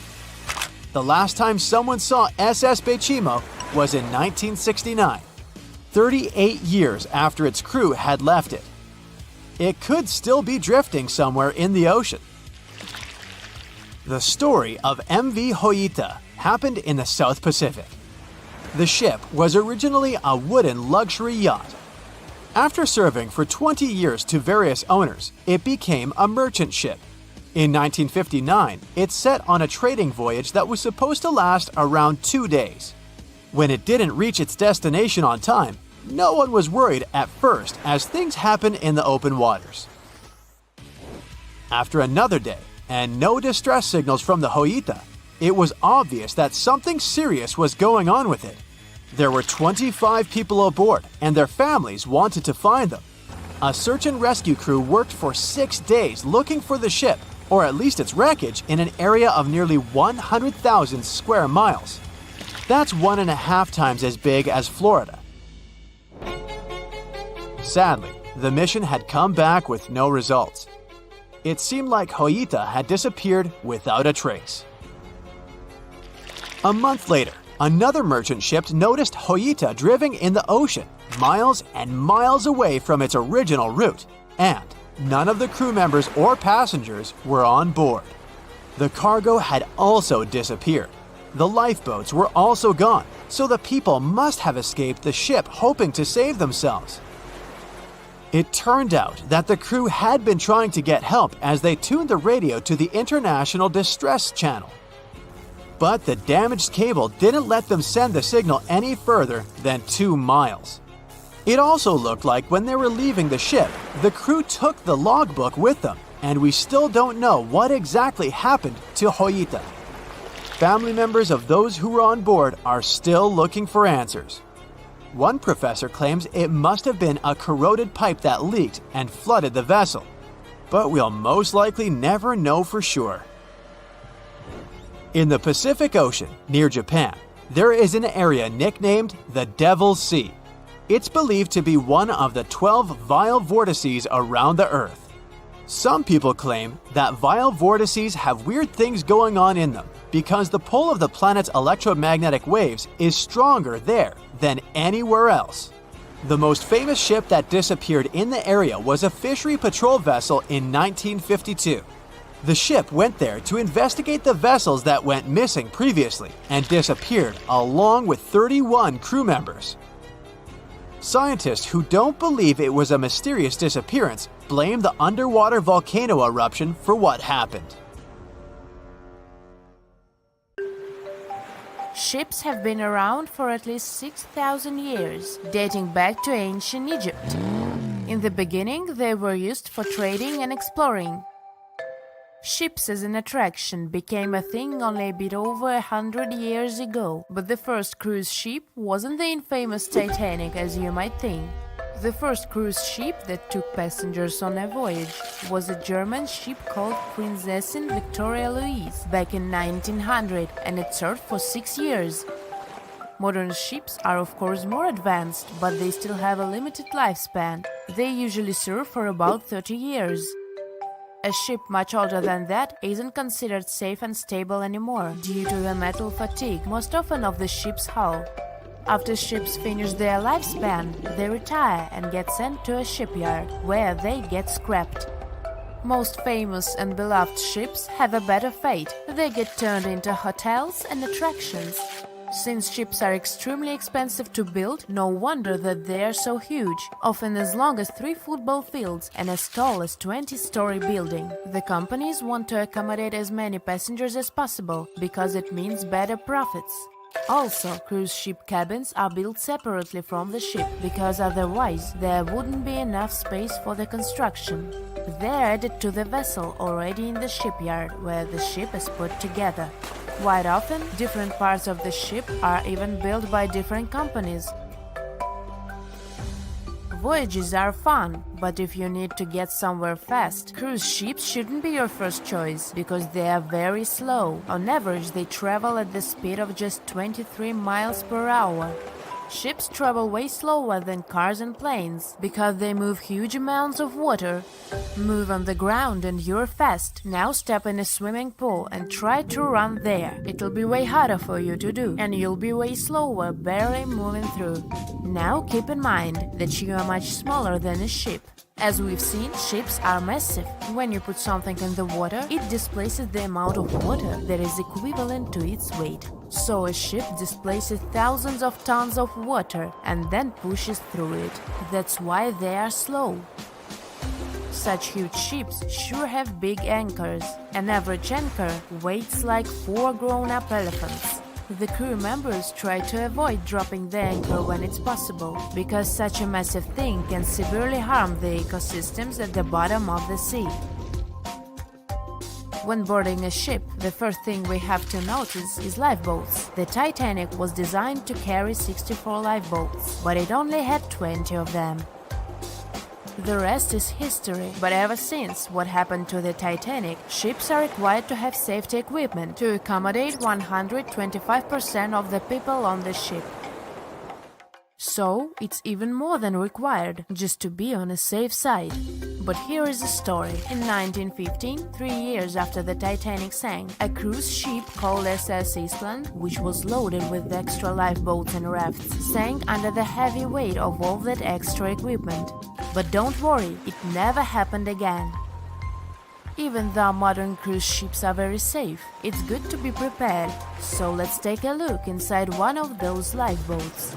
Firstly, they are orange in color, and it's not just some orange. This one has a special name, International Bright Orange. Of course, there is a good reason to use it, better visibility. If we take a look at the color wheel, orange is the exact opposite of blue, meaning that it's most contrasting to it. So, in between the sea and the sky, which usually appear blue, an orange boat will be the most visible. Life jackets and life preservers are orange for the same reason, as you might have guessed.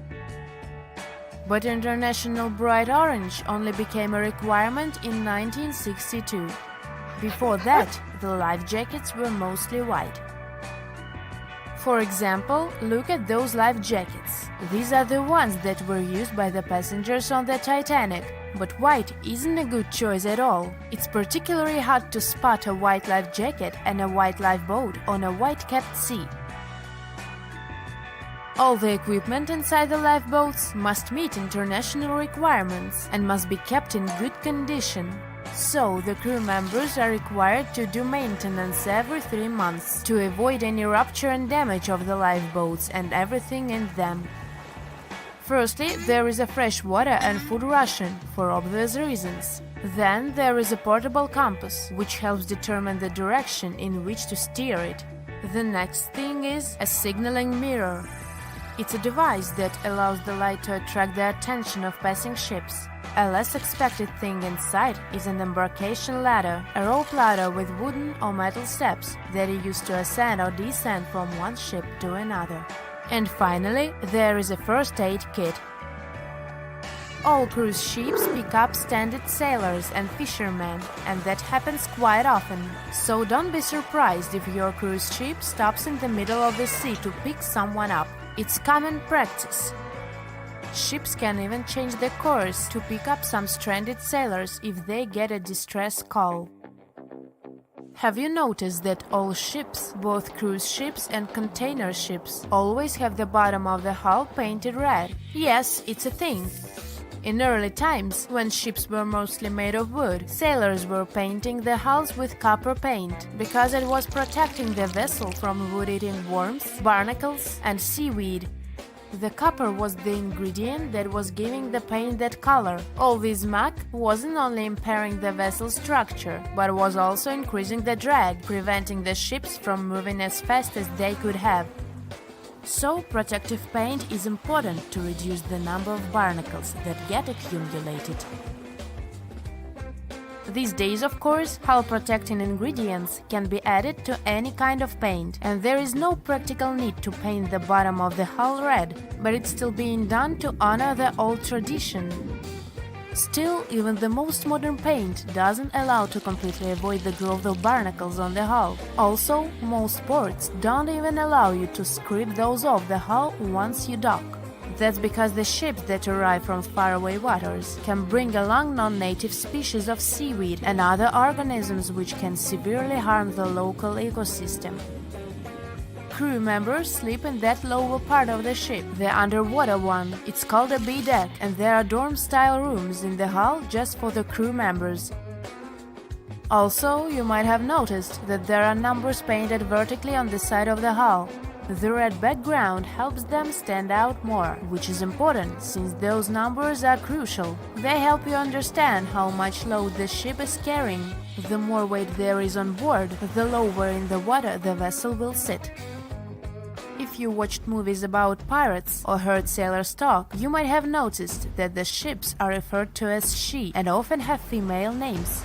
It is an old tradition to consider a ship as a female figure, most often a mother or a female deity that is guiding and protecting the crew. It is also believed that the name of the ship brings good luck to the ship, as well as to the crew and the passengers. People who spend their lives in the sea have many superstitions regarding boats. Finding a cat aboard is considered good luck, even if the cat is black. They are very handy because they hunt mice, therefore keeping the ship clean and safe. But bananas aboard is a no-no. It's especially common among fishermen. They believe that if there are bananas in the boat, the fish won't. It's 2018. You get up early in the morning to go ashore and catch some fish. You come to the spot you were yesterday, throw the hook into the sea, and wait. The float is twitching. You've caught some fish, but hey, hello? Why aren't you doing anything? Right now, you don't care about the fish. You're looking at something in the distance. You open your mouth in surprise since you see a huge ship stuck on a shoal. It wasn't here yesterday, so it got here at night. Okay, it'll probably sail away sooner or later. You fish for a few more hours. During this time, you observe the ship and notice no movement there. Is it empty? Boats and the coastal service are sailing from the shore to the vessel. You decide to check it out too. You get in your old boat and go there. The mist descends to the water, making the ship look creepy.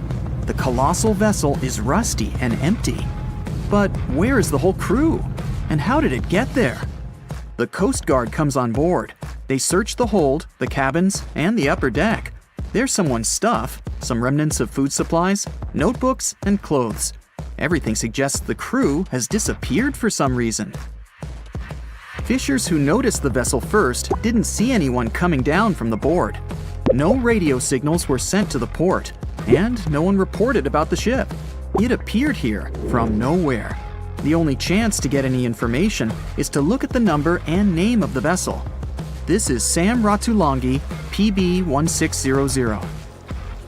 The Coast Guard checks the information, studies the data of all the country ships, and no way. One company built the boat in 2001 in Indonesia.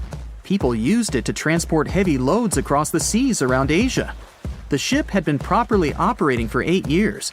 People were delivering industrial goods to different points in the region, but something went wrong.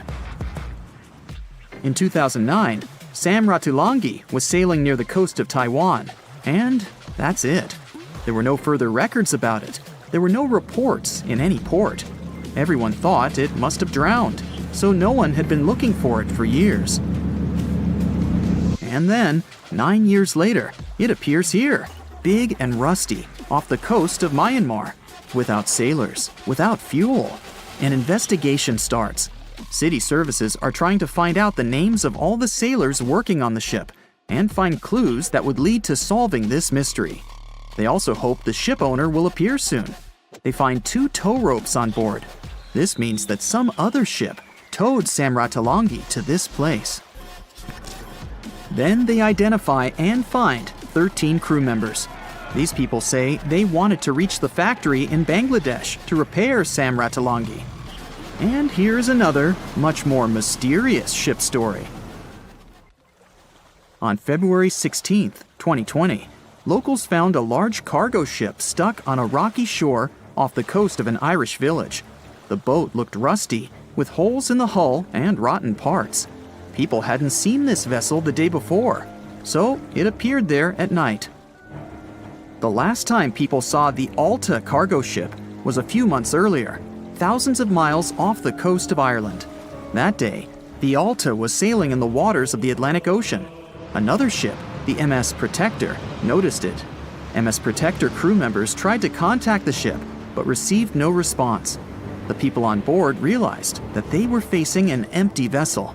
And then, 5 months later, it appeared near the coast of Ireland.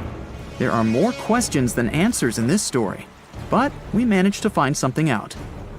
In 2015, the Alta appeared and disappeared from the radar several times. Any ship has an internal tracking system, so people can track its route using satellites. But Alta crew members often disabled this system.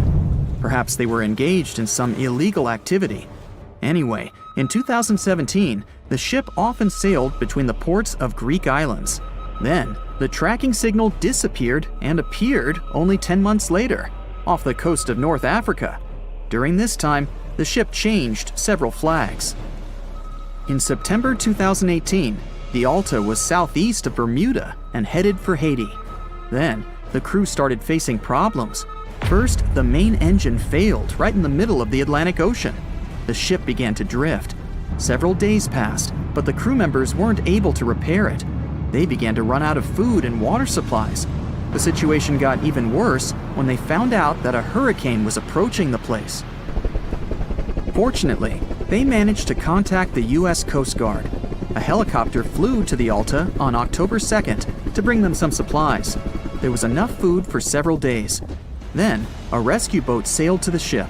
It evacuated all the sailors and delivered them to Puerto Rico before the hurricane. The Alta had to drift alone in the ocean. After a while, another ship approached the Alta to tow it to the shores of Guyana. But at this moment, everything went wrong. Someone stole the boat, disabled the tracking system, and sailed away in an unknown direction. After almost a year, the MS Protector found the empty Alta in the waters of the Atlantic Ocean. And then, 9 months later, the ship without a crew sailed to the shores of Ireland. How did it manage to travel across the Atlantic and get to the coast of Ireland? it's still a mystery. Maybe it was just luck. No one else saw the ship all this time. It was just covering huge distances, surviving storms. Who's the captain? What happened to the thieves? Who owns the ship now? One day, someone called the village administration and introduced themselves as the vessel owner. But that unknown person didn't provide any evidence. They found several barrels of oil on the ship, which they took away by helicopter. The Alta was rusting. Corrosion of metal could damage the environment. The vessel had no commercial value, yet it would have taken millions to get rid of it. There were 3 options for what to do: leave the ship where it was, tow it into the sea and let it sink, or disassemble it for scrap. But nature had its own plans. Storms and strong waves split the hull into 2 parts. The Alta was drifting without a crew in the waters of the Atlantic Ocean for about 2 years. But this is nothing compared to a ship that was traveling for 38 years. The record belongs to the SS Baychimo. It was a merchant vessel owned by some trading company. In 1931, the ship found itself on the ice off the coast of Alaska. Its movement slowed down. A thick layer of ice blocked the ship, and a strong storm only made the situation worse. The blizzard was so intense that the crew members couldn't see anything but a white veil in front of their eyes. Sailing any further was impossible. The team had to wait for the storm to end. They waited for a day, 2, 3 days. A week had passed, but the snowstorm was only getting stronger. Then, one day, it grew weaker. The crew members split into 2 teams. The first team went to the nearest city.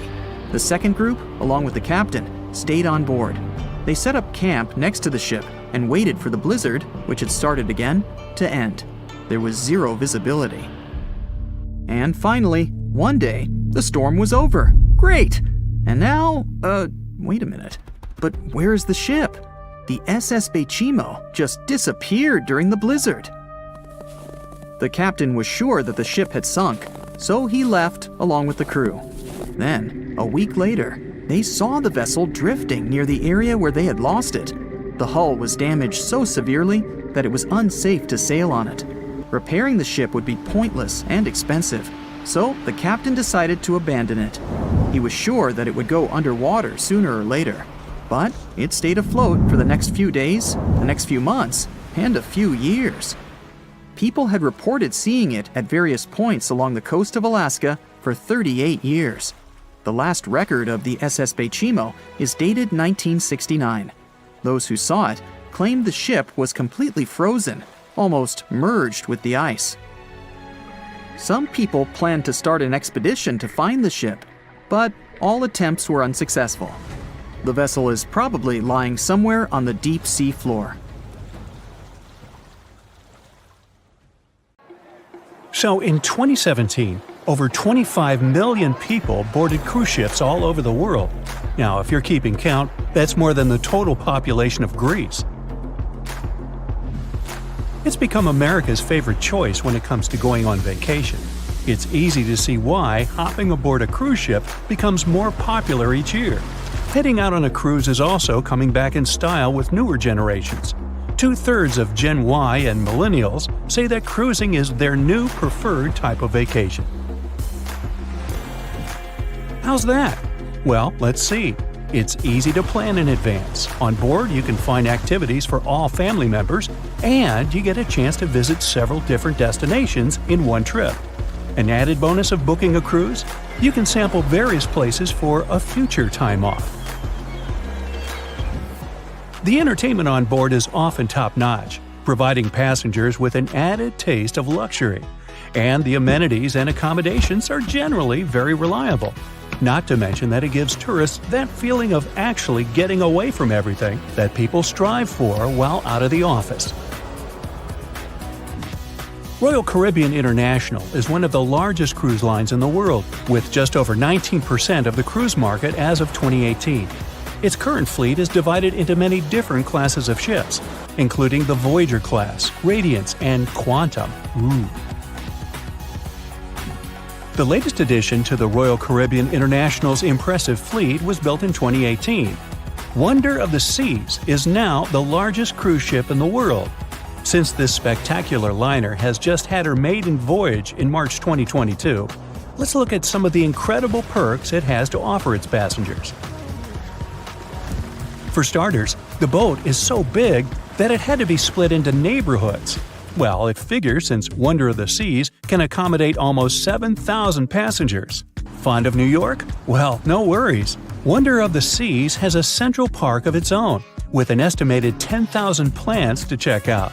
The ship's central park is a feature of all Oasis-class ships, being one of the so-called neighborhoods. Let's look at some other areas, shall we? Like this boardwalk, a place that includes an arcade, a candy store, and a sports bar. It's best suited for long walks. There's a pool and sports zone on Wonder of the Sea. These areas feature the ship's numerous pools and hot tubs. There are many activities to check out on the sports court. Then there's the Royal Promenade, or Promenade if you prefer. That's the main road on Wonder of the Seas, with bars, lounges, and places to grab a cup of coffee, or a luxurious latte. The entertainment neighborhood is the focal point for leisure activities on the ship. Here, guests can find a comedy club, an ice skating rink, and even a theater.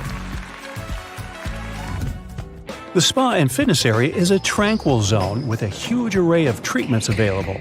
The fitness center is free of charge, by the way, so there's no excuse for guests to skip a leg day. An extra eighth zone was added to Wonder of the Seas. It's called the Suite Neighborhood. This is an exclusive area designed for guests staying in the suites. Oh, now I get it. It's located at the top of the ship. Guests here have designated staff members called Royal Genies. Yeah, if you rub a lamp in your suite, they appear. Nah, not really. The genies are similar to butlers. They can cater to just a few cabins. Of course, the cruise line wants to divert other guests from asking these crew members various questions and taking their time. That's why the genies don't wear name tags in public areas. As for its itinerary, Wonder of the Seas was initially supposed to be homeported in China, but Royal Caribbean decided to move the liner to the United States. In March 2022, the ship started its journey with 7-night Eastern and Western Caribbean itineraries. In May 2022, Wonder of the Seas is scheduled for a trip to Europe, with Western Mediterranean cruises from Barcelona and Rome planned for its guests. Passengers will also be able to visit Palma de Mallorca, Spain, and Capri, Italy. When the summer season is over, Wonder of the Seas is scheduled to return to Florida to offer year-round sailing starting November 2022.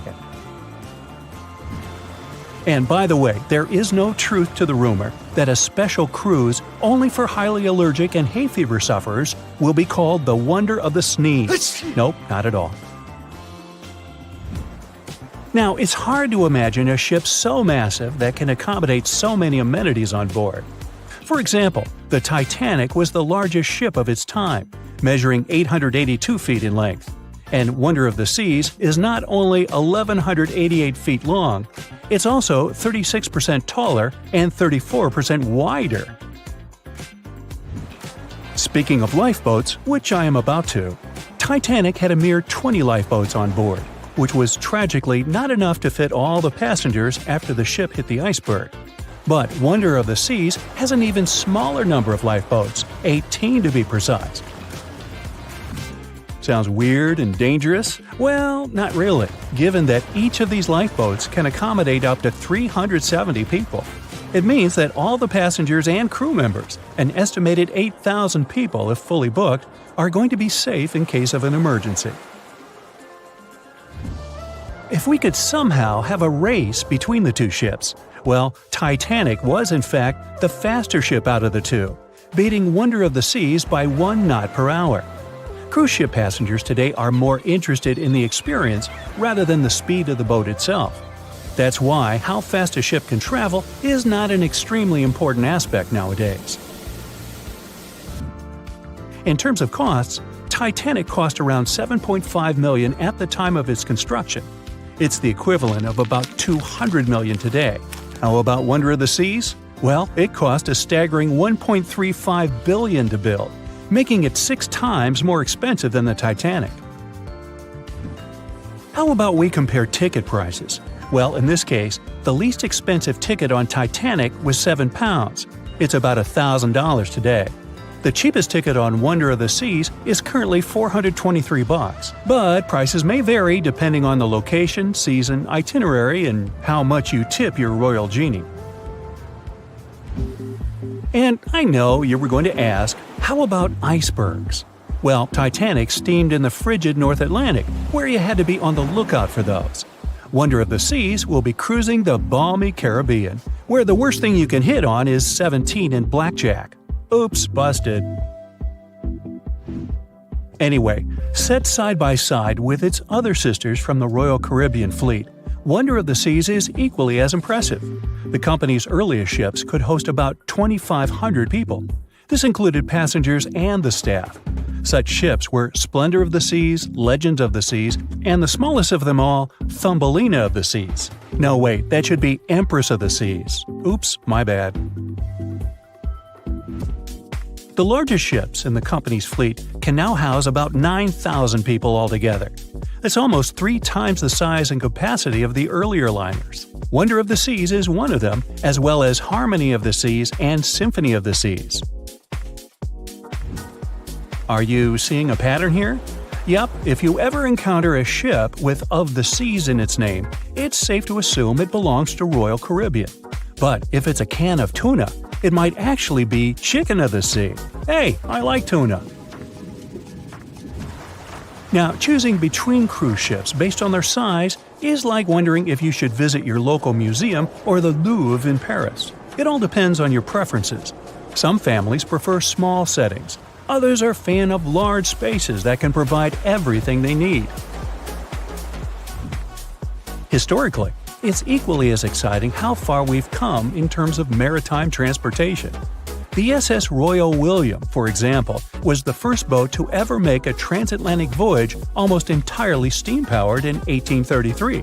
And it was a mere 160 feet long and could house roughly 155 passengers. And if the seas were calm, then they were housed less roughly. Similarly, the first modern megaship in the world was the MS Sovereign of the Seas. Launched in 1987, it was only 888 feet long and could carry a little under 3,000 passengers. Size and capacity are not the single improvements added to newer cruise ships out there. Recent technological developments in artificial intelligence and facial recognition have allowed cruise operators to ensure faster, smoother boarding for passengers. If, in the past, it took from 60 to 90 minutes for all passengers to board a ship, nowadays, cruise ship operators manage to get people comfortably settled in less than 15 minutes. Now, I'm sure you're already eager to book a ticket, but let's look into some of the more interesting activities you can try on board Wonder of the Seas. This way, you'll know what you're getting yourself into. All Royal Caribbean ships have loads of artworks available for their guests to enjoy. But Wonder of the Seas goes above and beyond, even featuring statues of astronauts in key locations around the ship. You'll find the first astronaut looking through the glass at the promenade, while a second one is busy rock climbing at the boardwalk. The third and last astronaut is more of a movie fan. This statue can be found near the movie screen sitting area. Going astronaut sightseeing is proving to be quite the experience among guests. In the areas with no access to sunlight, Wonder of the Seas features virtual balconies. In case of bad weather, guests can still have a feeling of the outdoors, but without having to hide from wind or rain. Teenagers have a place of their own reserved on the ship. There's a special club with a private hot tub, selfie area, games, and comfortable seating. The inside part of this club features a vending machine, an interesting collection of literature, and tables for foosball. Well, sign me up. April 1912 marked one of the most terrible tragedies in the history of the world. The most unsinkable vessel, the pinnacle of engineering at that time, the huge Titanic, sank. On that dark, moonless night, the ship had many chances to save its passengers. There was another ship just a few miles away that could have saved the Titanic, but it didn't. It wasn't a phantom ship, and it's not some legend or a theory. This is a documented reality. There are records and witnesses' statements confirming this, but why didn't this ship help? Let's find out what happened that night by looking at these events from 3 different points of view. Let's start with the Titanic version. 11:30 p.m. The moon hides behind black clouds. Visibility is bad. Everything is calm on the Titanic. Under the captain's guidance, the communications operator stays in touch with the mainland through the radio. At this moment, some stranger breaks into the frequency, interrupting the operator's communication. It's unclear what this strange man wants and what he's talking about. The operator doesn't try to figure it out. He shouts at the guy, demanding him to disconnect. The connection is interrupted. At 11:40 p.m., the Titanic crashes into an iceberg. The ice breaks the hull. Water begins to flood the lower decks. Nobody is panicking yet.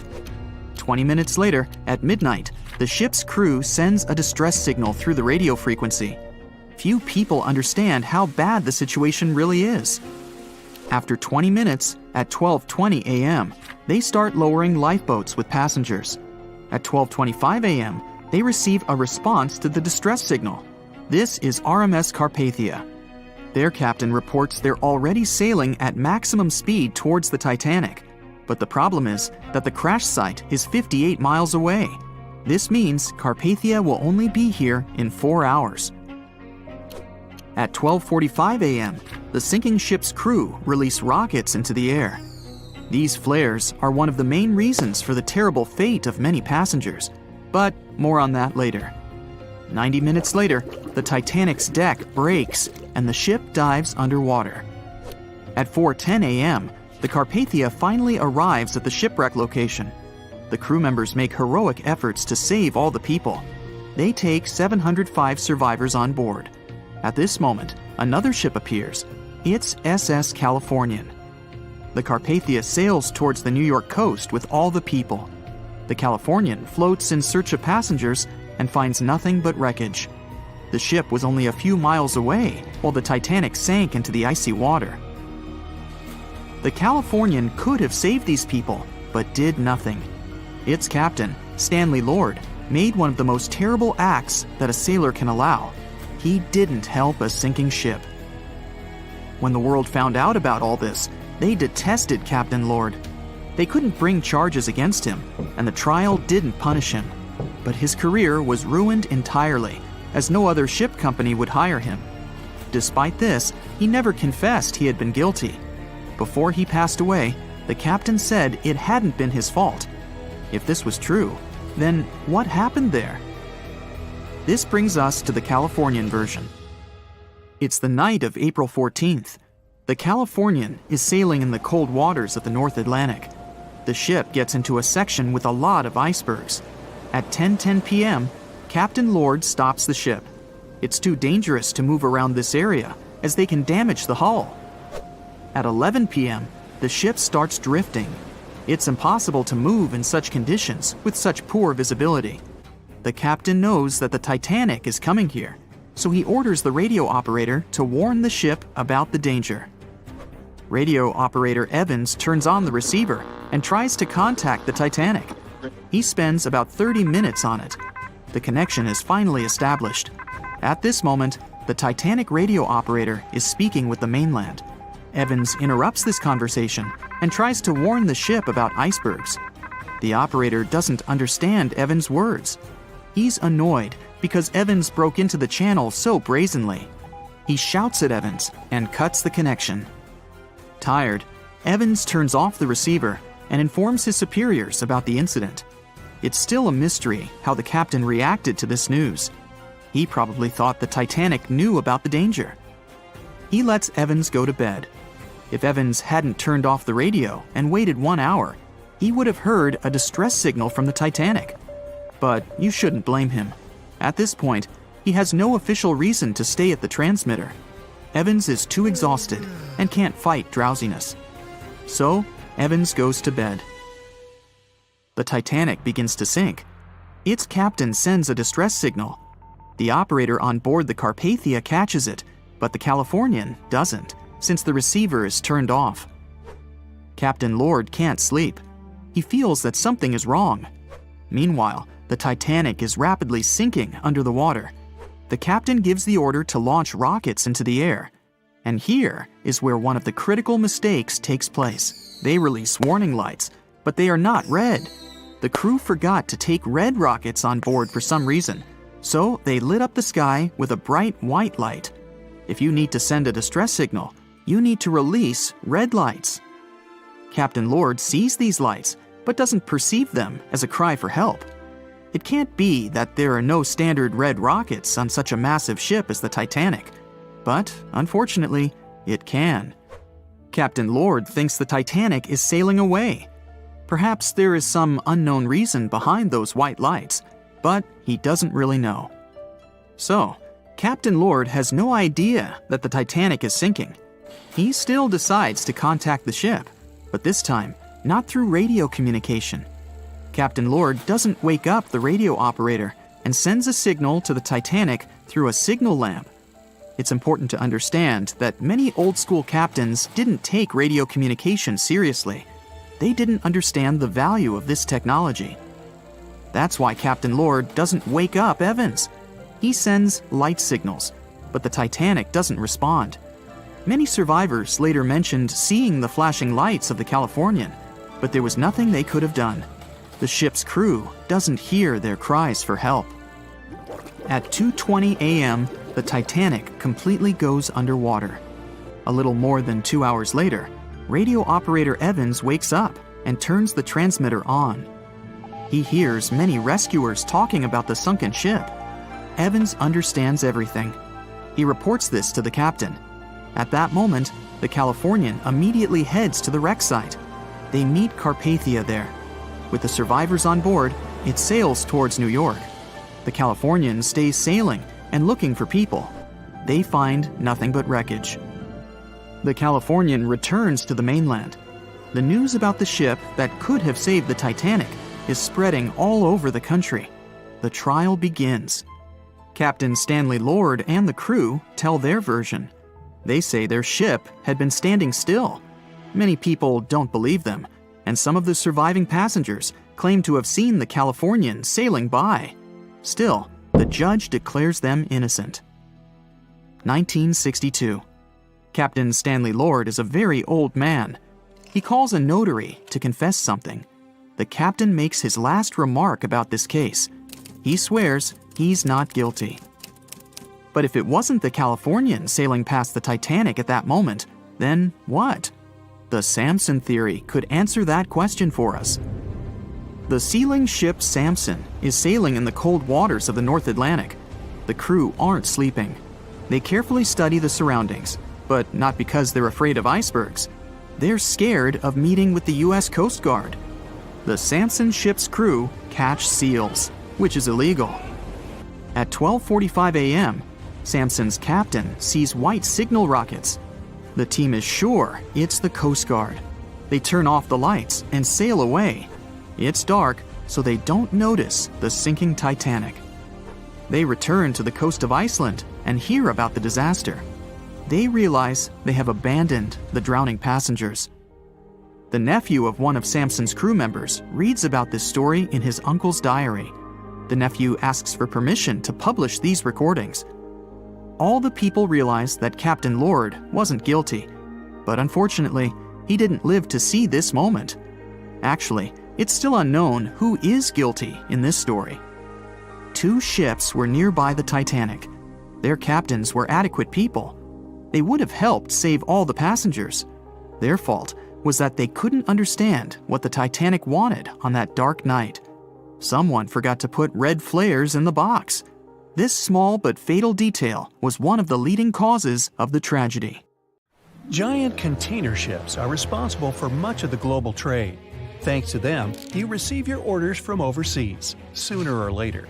But they do have a problem just like any mechanical vessel. They tend to break down. That's where these little bad boys come in. Tugboats are meant to help any stranded vessel that either lost power or sustained any technical or physical damage. Besides being salvage vessels, tugboats also help guide ships when they dock. Since these ships are massive, underline, they require little tugboats to survey the surroundings and help them navigate to dock properly. They also serve as firefighting boats in case a fire breaks loose in the ship. Many of these cargo ships already have a system to stop fires, but tugboats provide extra help in case the fire gets out of control. Many cargo ships pass through below-zero regions like the Arctic and face plenty of obstacles, or icicles. Tugboats to the rescue again. They can make the first move by breaking the ice so that the vehicle can pass through without damaging itself or delaying its course. They also help large ships move through narrow areas. On March 23, 2021, the Ever Given, one of the largest container ships in the world, got stuck in the Suez Canal for 6 days. It froze global shipping of almost $10 billion of trade in a day. The Suez Canal is one of the most important routes for trading, but happens to be quite narrow for its purpose. To put that into perspective, it's like the Empire State Building getting lodged in the middle of a busy freeway. So, if you were wondering why your delivery was late during that month, it's probably because of that incident. The bottom of the ship nearly touched the floor of the canal. In the early morning of March 23rd, the weather was acting up. It was getting worse and worse, with the wind picking up to around 45 miles per hour. Those were some terrible weather conditions for navigation. That should have been the first red flag, but the Canal Authority didn't have a system for monitoring weather conditions or warning ships about them. The captain, Krishnan Kantavel, ignored the signs and decided just to go with it, not knowing the perils and the consequences ahead. The Egyptian pilots that were assisting with the navigation failed to provide proper instructions. As a result, the ship became jammed diagonally, essentially blocking the whole canal. The canal authorities didn't provide tugboats for some reason, which is why it was stuck for 6 days. Things were so bad, they had to bring excavation diggers to remove some land for the ship to properly turn back to normal. So, these little tuggers are really important for world trading to work. The vessels are getting bigger and bigger, with the world depending on import and export more than ever. They're built for going long distances rather than maneuvering in tight spaces and corners. The tugboats are surrounded by a material that won't scratch or damage the vessel, kind of like bumper cars at the carnival. They can either push or pull. But one thing's for sure, more than one is needed to help a ship get back on its aquatic feet. Ships don't have a lot of water passing over the rudder for them to turn quickly, and they risk damaging the engine if they push it too hard. They can either tow it directly or indirectly. The tug is pulling the vessel either in front of it or from side to side. They can also push it from one side to another. These tiny boats are like ants compared to giant ships. Their success secret is that they're floating on the water, which means there's no solid foundation for them to struggle. As a result, pushing and pulling is easy. Many newer tugboats have 2 large diesel-powered engines. There are also some electric models which are good for the environment and still do their job well. Shipping boats in general are better for the environment than trucks and planes, but are slower. Shipping vessels mainly carry food, clothing, electronics, furniture, and my stuff. The biggest ship can carry the Eiffel Tower on its back like it's no big deal, although getting it over to the ship would be. They're 1,000 times more powerful than a regular car. If all the containers in the world were arranged in a pile, it would cover half the planet. If you ever walked on a beach in the 90s and saw what appeared to be a rubber ducky, you weren't dreaming. In 1992, a shipping crate holding 28,000 rubber ducks was lost at sea while journeying from Hong Kong to the U.S. They say it fell off the ship and has been around the world's oceans for more than 20 years. What seemed like a horrible accident that would leave dire consequences for the world's marine ecosystem proved to also be helpful for us to learn and understand the world of plastic pollution and how the ocean currents work. These ducks seem to have had quite the journey when they broke free from their container life. Some reports showed they got washed up on the shores of Alaska, South America, Hawaii, Pacific Northwest, Scotland, Australia, and even froze in the Arctic. Rather than making their way to thousands of bathrooms in the U.S., they went rogue and backpacked around the world to see what else lies beyond tiled walls and bubble baths. Many were collected and removed from the seas and oceans, while some are still out there. There are around 2,000 of these duckies circulating in the currents of the North Pacific Gyre. In case you were wondering, that's a place where the currents meet and whirl with one another between Japan, Alaska, Kodiak, and the Aleutian Islands. They've even created a website to track these ducks down with a contact form that lets people inform of one or many ducks they find across the world. But who knows? Maybe we'll never recover every single duck that was lost at sea at the time. This is just one incident out of many. Studies show that at least 2,000 to 10,000 shipping containers are lost at sea every year. Many containers that do slip off and fall into the sea don't always sink to the bottom. They're floaters. On the downside, they don't float high enough to become colorful islands that are easy to notice. They float like icebergs, with just the top of the container showing, which means that any passing ship or boat won't see it from above. If they pass through it, then significant damage can happen to the ship. They can't stay floating forever, so they end up sinking after many days of being suspended in the open water. Some people have even seen shipping containers washed up on shore after being stranded at sea. These bad boys have been made to last for a very long time. If you take proper care of them, the life expectancy of each container can stretch for more than 20 years. It's pretty amazing that they travel all over the world and are filled and refilled with new items many times. They go through all sorts of weather conditions and have to survive in different climates. Many modern houses are made out of retired shipping containers designed with a nice aesthetic touch. Shipping container houses provide the exact same living conditions, except they look cool. Besides looking cool, they're economically friendly compared to regular houses. You can save plenty of money with the structure pretty much halfway done. All that's needed is just a little foundation and a few adjustments here and there, and boom, you've got yourself a house. You're also doing the world a favor by contributing to the environment. Those homes are recycled containers that have just been refurbished and polished for anyone to live in. They're good enough to live in freezing conditions and scorching weather. The industry is booming, so you can have your new home delivered to you within 10 weeks. You can customize it before they build it for you. It's easy to transport since it's not heavy, it's just bulky. You can predict your cost without the surprise payments that might follow. Many of these containers start their journey in a steel yard and travel all over the world. And in the end, they retire in a nice piece of land and host families that will get to be a part of their history. Wow, I can hardly contain myself. Thick fog is rising over the ocean as the sun is slowly sinking towards the horizon. It's hard to see further away than a few dozen feet, but that's enough to notice a hulking, skeletal shape in the distance. As your ship approaches the figure, your heart beats faster, and then you make out the details of another vessel, abandoned by the looks of it. Ghost ships do exist, and their mysteries aren't always solved. Take MV Hoita, for example. It was a wooden vessel built in 1931 as a luxury yacht. It had served well to various people over 20 years before it was bought by a Samoan sailor and became a merchant ship. In 1955, though, Hoita's service came to an abrupt and mysterious end. On October 3rd, it set sail for another trading voyage that should have taken no more than 48 hours. Delays happen in the sea, so when Hoita didn't arrive on October 5th as scheduled, there was little worry yet. But then it failed to come on the following day too. There was no distress signal or any other sign of Hoita's presence anywhere between its departure and arrival points. A search and rescue party was dispatched to find the ship, and for 6 days, they were scouting the area of nearly 100,000 square miles. On October 12th, the mission returned to the base empty-handed. Hoita vanished without a trace. It was only a month later that another merchant ship, Tuvalu, noticed the missing vessel far away from its route, drifting in the open sea and listing heavily.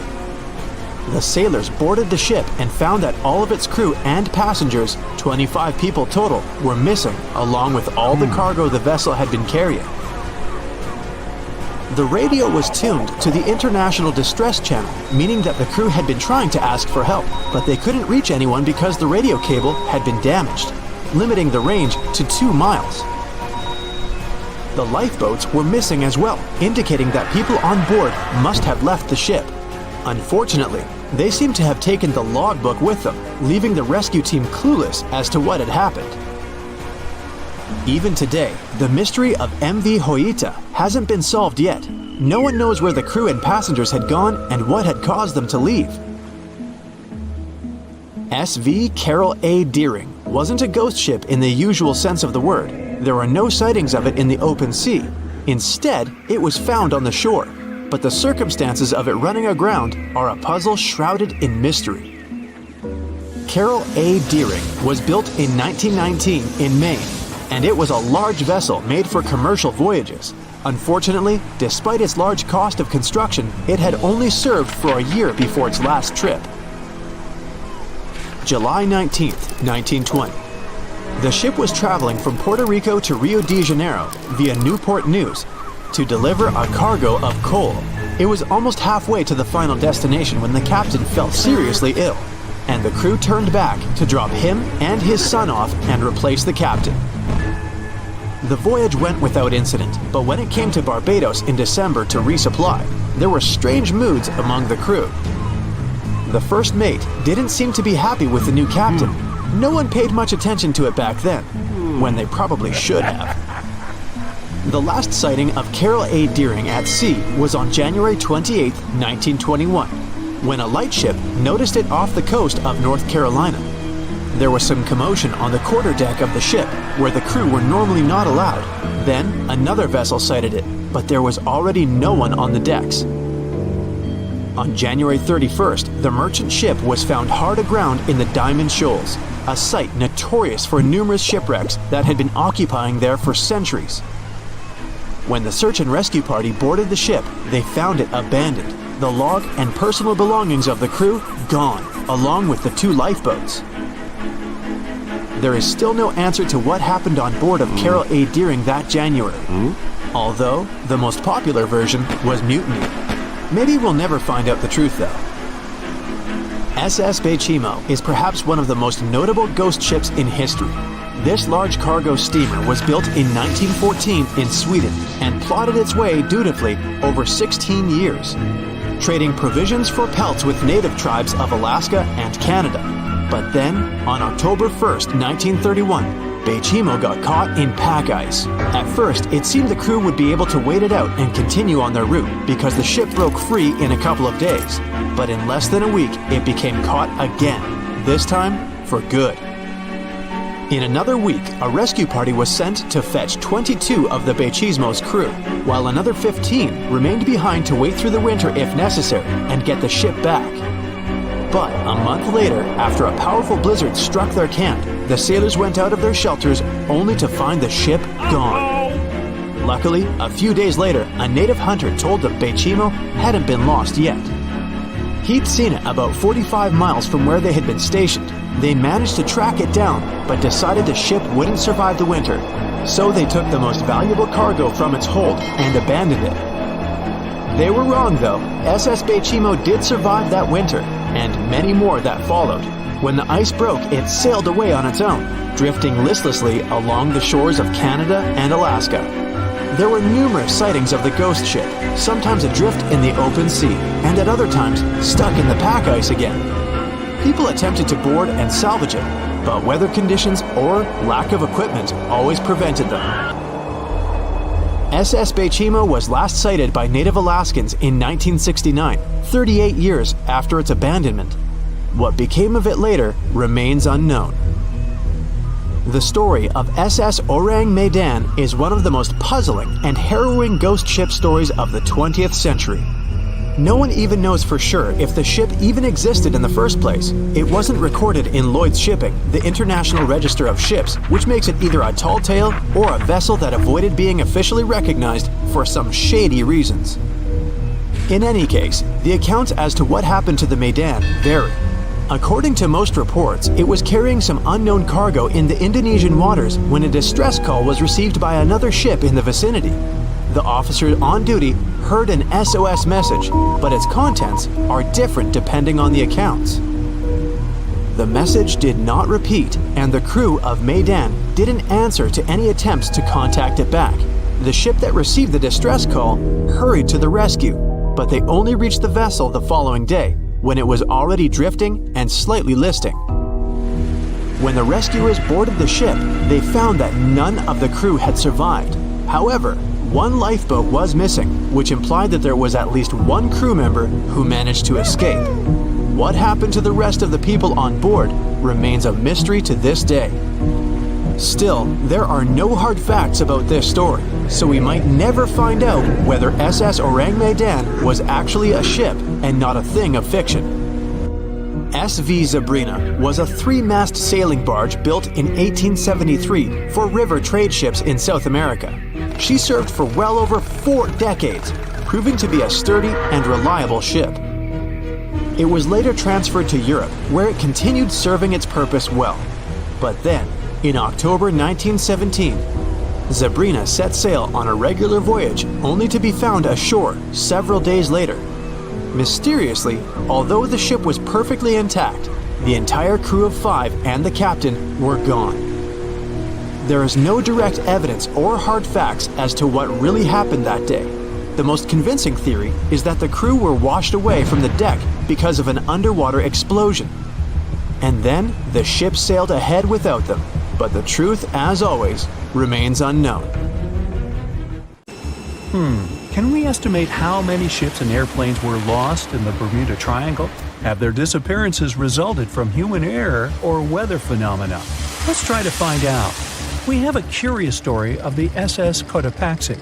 This ship vanished in 1925, traveling from Charleston, South Carolina to Havana, Cuba. It never reached its destination. Years later, in the 1980s, a wreck was found 40 miles off St. Augustine, Florida. Since specialists could not precisely determine what and where it came from, they nicknamed it Bear Wreck. It took many additional years of work, done mainly by marine biologists, to identify that this ship was indeed the missing SS Cotopaxi.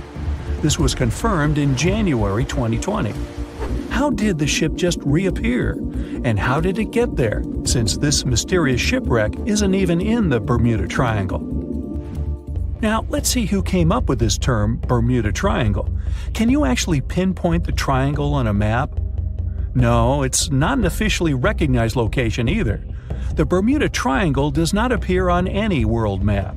Nobody has agreed on its exact boundaries.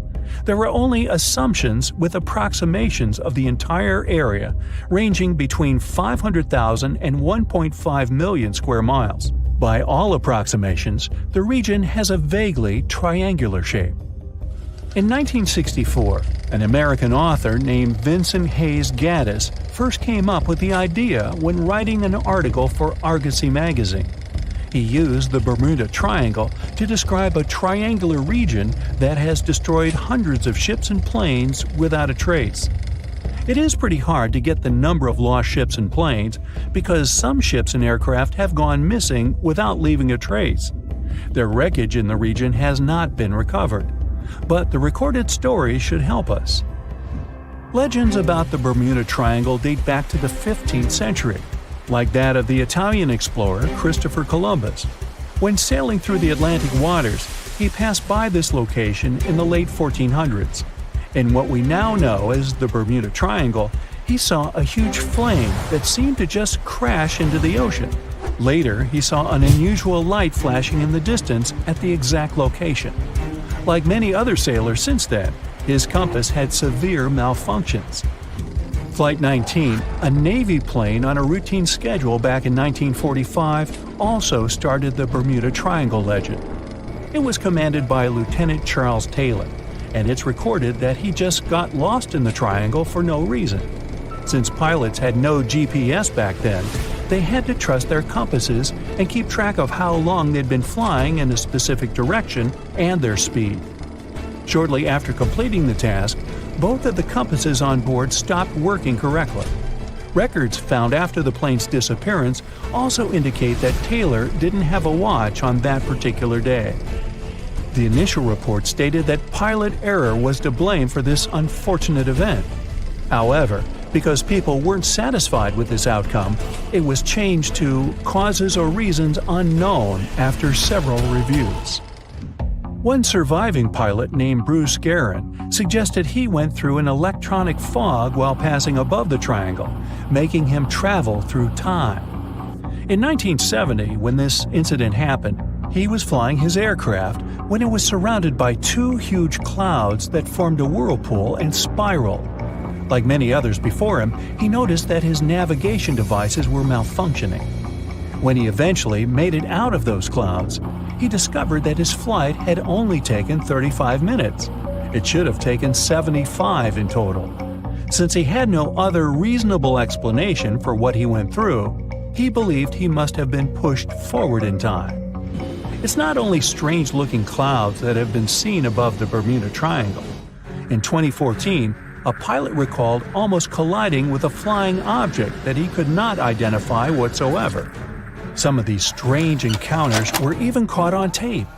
It's the case of an early 2015 flight whose passengers noticed a curious object just floating over the ocean. The pilots have yet to figure out what they actually saw back there. Okay, not all of the possible explanations have been this unusual.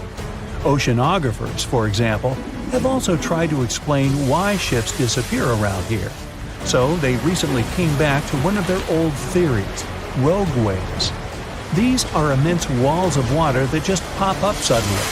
If multiple such waves rise simultaneously, they overlap like a wave sandwich. If one single wave can reach over 30 feet tall and happen simultaneously, it can create a rogue wave that can surpass 100 feet high. These types of waves can quickly overtake even the biggest of ships. Meteorologists came up with their own explanation too: hexagonal clouds. These unusual types of clouds can generate winds of up to 170 miles per hour, and they're pretty significant too, some reaching 20 to 55 miles across. As such, waves inside these wind giants can go as high as 45 feet.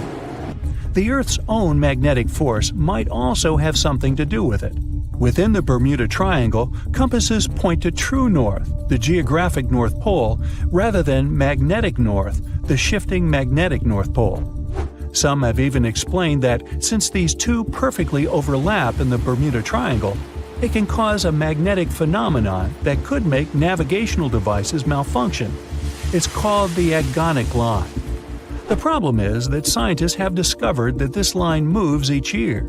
It might have passed through the Bermuda Triangle at one point, but it's now through the Gulf of Mexico. Other strange natural phenomenon found along the coast of Norway could help explain why the Bermuda Triangle has claimed so many ships. There are some deep craters there, measuring up to half a mile wide and are 150 feet deep. Scientists believe they were created by methane gas bubbles. This gas seems to be leaking from deposits hidden deep in the seabed. Once the gas reaches a certain quantity, it bursts to the surface and causes eruptions. So, do pilots and ship captains actually avoid this area today? Could this explain why there are fewer ships that get lost there nowadays? But if you've ever flown from Miami to San Juan, Puerto Rico, you probably know that's not true. As for ships, if people would avoid the Bermuda Triangle, nearly all Caribbean vacations would be spoiled. To this day, there are a lot of flights that go over the Bermuda Triangle, so it's clear nobody is avoiding it. This place is one of the most heavily traveled shipping lanes in the world. Nowadays, the Bermuda Triangle has heavy daily traffic, both by sea and air. But the Bermuda Triangle is indeed subject to tropical storms and hurricanes that happen very often. Let's also keep in mind that the Gulf Stream, a strong ocean current that causes sharp changes in local weather, passes through the Bermuda Triangle. Besides, the deepest point in the Atlantic Ocean, the Milwaukee Depth, is also located in the Bermuda Triangle. The Puerto Rico Trench reaches almost 27,500 feet at the Milwaukee Depth. So, if you think about it, the whole mystery is a perfect combination of human error, bad weather, and a lot of ship traffic. This was confirmed by data provided by the U.S. Coast Guard. If you look at percentages, the number of ships or planes that go missing in the Bermuda Triangle isn't different from anywhere else. Disappearances do not happen more often than in any comparable region of the Atlantic Ocean. Official statistics say around 50 ships and 20 airplanes have vanished while traveling through this region. So that's another reason why the total number is so hard to pinpoint. Nobody could describe its rescue in official records if a boat was reported missing. There are also some events that, it turns out, didn't happen at all, adding to those false reports, like that of a plane crash back in 1937 off Daytona Beach, Florida, that local papers surprisingly revealed nothing about. They said it was the most technologically advanced ship. They said it was unsinkable. And when it sank, they made a movie about it. These were the main reasons why the Titanic disaster became world famous. But unfortunately, this is not the only large-scale shipwreck. And sadly, there have been cases much worse than the tragedy of the Titanic. One of them occurred on April 27, 1865. The Sultana steamboat carried passengers and cargo daily between St. Louis and New Orleans. It was a pretty large wooden boat with 3 decks and was 260 feet long and 70 feet wide, almost twice the size of a basketball court. The ship could carry about 350 passengers, but on that unfortunate day, more than 2,000 people were on it. On April 23rd, she was making a routine voyage from New Orleans when it broke down. Something was wrong with the boiler, so the vessel docked in Vicksburg for repairs. At the port, the ship's captain, James Cass Mason, found out about an excellent opportunity to earn a lot of money. All he needed to do was to transfer a large group of former prisoners to the north. The captain agreed to do it, but the problem was that the boiler required a lot of time to repair. Mason was afraid that his competitors would take the job, so he decided to sail despite the malfunction the ship had. He patched up the holes in the boiler instead of a big repair and invited all the ex-prisoners on board. So, there was a broken boiler, an excess number of passengers, a lack of lifeboats, and not the best river conditions. Also, the captain refused to send the ex-prisoners to the hold, so they were all with ordinary passengers. There were strong chances for a shipwreck, but the greedy desire to earn more money was stronger. The Sultana went on a voyage and sailed up the river for 2 days. At this time, one of the biggest Mississippi floods in history began. The river overflowed its shores because of the flood, with the water level rising several feet. All the trees on the shore disappeared, and only the tops were sticking out of the water. The ship sailed opposite this powerful current, making the boiler work too hard. On the evening of April 26th, the Sultana arrived in Memphis, Tennessee, and they loaded even more, 120 tons of sugar and 200 passengers. She got incredibly heavy. Around midnight, the ship continued its dangerous journey. The captain sailed to barges to load a shipment of coal. At 1 a.m., the vessel left the barge. At 2 a.m., the broken boiler, unable to withstand the load, suddenly exploded. The Sultana was just 7 miles north of Memphis. Few people survived that day. The problem was that passengers trying to escape from the fire jumped into a cold river with a strong current. The Sultana disaster is considered the most tragic shipwreck in the history of the United States. The exact number of those who didn't survive is still unknown. According to various sources, this number was from 961 to 1,800 people. Don't be surprised that almost no one knows this story. There were many more survivors in the Titanic tragedy, and everybody heard about it. But the Sultana sank during one high-profile event. 12 days before the shipwreck, the country lost Abraham Lincoln. People hadn't yet recovered from this news, so no one paid much attention to the tragedy of the Sultana. Many catastrophes happened quite recently by historical standards. One of them occurred in 2002. The ferry La Jula was a Senegalese vessel. The ferry sailed twice a week, mainly along the coast of Dakar, carrying passengers who traded mango and palm oil. It made daily voyages and never faced severe problems thanks to modern rescue equipment and good repair service. But one day, the ship's crew discovered a malfunction and sent the boat to port. For almost a year, La Jula was in a non-working condition, awaiting repairs. But it didn't get high-quality service. After poor maintenance, the ferry set off on its last voyage. On September 26, 2002, La Jula sailed between southern Senegal and Dakar, and at 11 p.m. headed toward Gambia, where a strong storm began. The wind raised high waves, but this wasn't critical for the large passenger ship unless the number of people on board didn't exceed the established norm. La Jula was supposed to carry about 500 passengers, but had many more people that day. Too many passengers, poor repairs, and a strong storm caused severe problems for the ship. But the main factor in the shipwreck was that La Jula was only built for sailing in coastal waters, but that day, it sailed far from the shore. Big waves started rocking the boat, and at some point, it just turned upside down.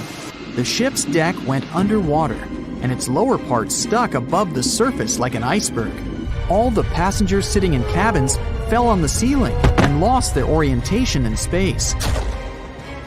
There were no holes or damage in the ship's hull, and water flooded the lower decks for a long time. The vessel stood in a twisted position for several hours.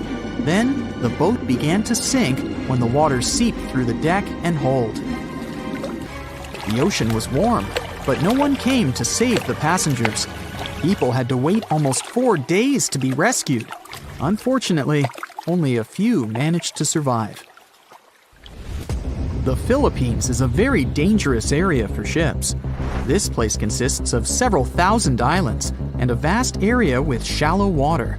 Ships can run aground and damage the hull with reefs and pitfalls. On September 20th, 1987, one of the most terrible disasters in navigation history occurred there. A Philippine passenger ferry called Dona Paz left one of the islands and sailed toward Manila. The sun was shining, the ocean was calm, and the visibility was good. But for some reason, the crew members didn't notice how the tanker Vector was approaching them. The two ships collided at low speed. The collision wasn't strong, but the problem was that the Vector had tons of oil on board, and the Dona Paz crashed into the cargo hold where that oil was stored. So it spilled all over the ocean, and then a spark slipped through. Not only did the two ships catch fire, but also filled with water. Both ships sank in a matter of seconds. Only a few dozen people survived that disaster. On September 27, 1854, the passenger ship Arctic sailed from Liverpool to New York. The fog came rolling down, and visibility got really bad. Another boat appeared out of the thick white haze, the French steamer Vesta. The ships were close enough to each other that a collision was inevitable. The French vessel was smaller, so it seemed to the Arctic's captain that Vesta had received a lot of damage. And while he was staring at the other ship, his boat got quickly filled with water. The captain gave the order to sail to the shore as fast as possible, but the ship's engines stopped working because of the flood. Then the ship's crew started to lower lifeboats with women and kids. Still, when rescuers found lifeboats with people, it turned out that only 87 out of 400 people survived, 65 crew members and 22 passengers. Surprisingly, there were only grown men among them. The ship's captain survived by clinging to the wreckage.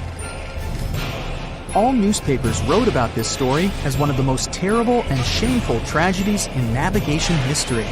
The survivors were criticized because they didn't save women and kids, and the crew members were accused of violating the law, since the safety of passengers should be higher than the safety of sailors. But despite this, none of them were brought to responsibility. Unfortunately, shipwrecks still occur to this day, but fortunately, there are fewer of them than before, thanks to modern navigation systems and radar. But no technology can guarantee there won't be a super strong storm or any other emergency that no one can foresee. You probably saw a viral video where YouTubers hid a huge treasure in the Bermuda Triangle, and a random guy dared to go after it. He scored $10,000, but let's be real, his biggest win was getting out of there alive. This dangerous stretch of water between Florida, Puerto Rico, and Bermuda is notorious for its chilling and unexplained events.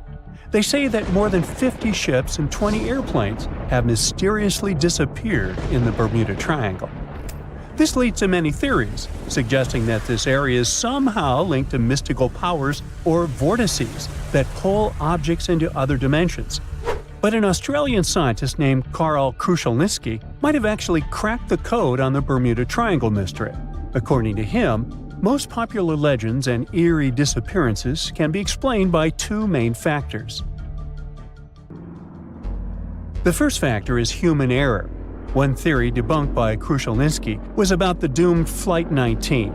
Back in 1945, a group of 5 planes from the U.S. Navy took off on a routine training mission from Florida. Everything was going well until, 90 minutes into the flight, the troop commander reported that they were lost, and then, poof, they just disappeared. One of the largest air and sea searches in history was conducted to find them, but to this day, no one has found any trace of Flight 19 or the 14 men on board. What still makes people scratch their heads about this event is that the weather conditions when they took off were actually great. A relatively warm day, fluffy white clouds drifting across the sky, and a breezy wind coming from the southwest. Pretty standard for training flights, really, nothing out of the ordinary. So, what happened? It turns out that despite the flight leader having over 2,000 flying hours, he was a bad pilot. Actually, a really bad pilot. According to Kruszelnicki, the commander was such a poor navigator that he had gotten lost at sea on at least 2 previous occasions before the Flight 19 incident. On that doomed day, he even tried to get someone to cover his shift but was unsuccessful, to the misfortune of his entire team. After their training flight exercise was completed successfully, both compasses on board stopped working. On the patrol's radio, his anxious voice said they were over land, or precisely, he was sure they were flying above the Florida Keys. But that didn't make any sense. He had made his scheduled pass over hens and chicken shoals in the Bahamas less than an hour earlier, but now he believed his plane had somehow drifted hundreds of miles off course and ended up in the Florida Keys. He couldn't have been more wrong. According to the most plausible theories about this case, what he thought was the Florida Keys was actually some small islands in the Bahamas. And here's where the real mess happened. Instead of turning back to the west, toward Florida, he kept flying east, deeper into the Atlantic Ocean. His plane eventually ran out of fuel, and you already know the rest of the story. Okay, some theorists might argue that a malevolent force somehow interfered with the 2 compasses, causing them to fail while they were flying this supposedly cursed stretch of water. But let's face it, even if that were true, human error was the main factor here. The pilot shouldn't have mistaken the Bahamas Islands for the Keys. End of that story. Now, let's talk about the second factor that, according to Kruszelnicki, explains many of the strange disappearances in the Bermuda Triangle, and that's related to bad weather. A lot of Atlantic tropical storms and hurricanes actually pass right through the Bermuda Triangle. So before we had advanced weather forecasting, these storms had caused a bunch of ships to go missing back in the day. On top of that, the Gulf Stream runs through the area too. That's a super strong ocean current that can make the weather change quickly and sometimes pretty dramatically. So when you think about it, natural factors like these could explain many, if not most, of the disappearances. Take the USS Cyclops, for example. Back in 1918, this massive 500-foot cargo ship, carrying about 11,000 tons of manganese, just disappeared without a trace. It was sailing from the West Indies to Baltimore, with 309 people on board. What makes this event extra eerie is that not a single distress signal was sent. Over 100 years later, we still have no idea what happened to it. No wreckage has ever been found. Of course, people have come up with all kinds of theories about the USS Cyclops. One popular idea is that it ran into a sudden violent storm. With all that heavy manganese on board, it might have capsized and sunk really fast. Others speculate about underwater events, like landslides or even a rogue wave. Now, this is not such a crazy theory if you think about it. According to Krushelnitsky, the Bermuda Triangle isn't just a bad weather zone. It is about the raw power of the ocean itself. The ocean floor there is way deeper than most people realize, going down nearly 30,000 feet. That's basically like Mount Everest in reverse. When the ocean water gets that deep, it tends to hide things, making it the perfect place for ships and planes to just disappear without a trace. The expert confirms that there is also a tiny chance that even stranger events could be happening beneath the waves of the Bermuda Triangle, and that is related to methane clathrate. This is a fancy name for an ice-like compound that forms underwater or in really cold places with methane gas trapped inside. Sometimes these structures can break free, creating bubbles on the surface, and this bubble shower can be fatal, at least for ships. Some experiments done with model ships showed that if enough bubbles rise up, the water's density drops, and this can mess with the ship's ability to float. If a large number of bubbles come up and cover a large area quickly, the ship could lose enough buoyancy to sink or tip over. But to be fair, the chances of something like that happening are very remote. So, human error and bad weather. Those are the two factors that likely explain all the mysteries surrounding this so-called malevolent stretch of water. But the truth is, the Bermuda Triangle isn't all that special. Although this region is very popular, there are no official maps that clearly outline its exact boundaries and say, look, here, precisely, is the Bermuda Triangle. And that is part of the problem. Disappearances and unexplained events that happen far from the actual region end up being lumped into the Bermuda Triangle's list of unexplained mysteries, like the Mary Celeste's fate. In 1872, this ship was found completely intact, but with no sign of the captain, his family, or the crew. People thought, okay, creepy fact, ghost ship, so it must be related to the Bermuda Triangle. But one thing doesn't add up. The Mary Celeste was abandoned about 400 miles east of the Azores, so we're talking about a completely different part of the Atlantic. By this time, the triangle has morphed into a trapezoid to cover that huge chunk of the North Atlantic. What I'm trying to say here is that once people start believing in a danger zone, confirmation bias takes over. But the facts are that the Bermuda Triangle sees tons of daily traffic every single day, both by sea and air. And according to experts, the number of incidents that happen there is pretty much the same as anywhere else in the world, percentage-wise. Some years the number is a bit higher, some years lower, but it averages out the same. With that in mind, it seems like it's time for us to finally move on from wild theories involving the Bermuda Triangle. Well, at least until the next bizarre disappearance comes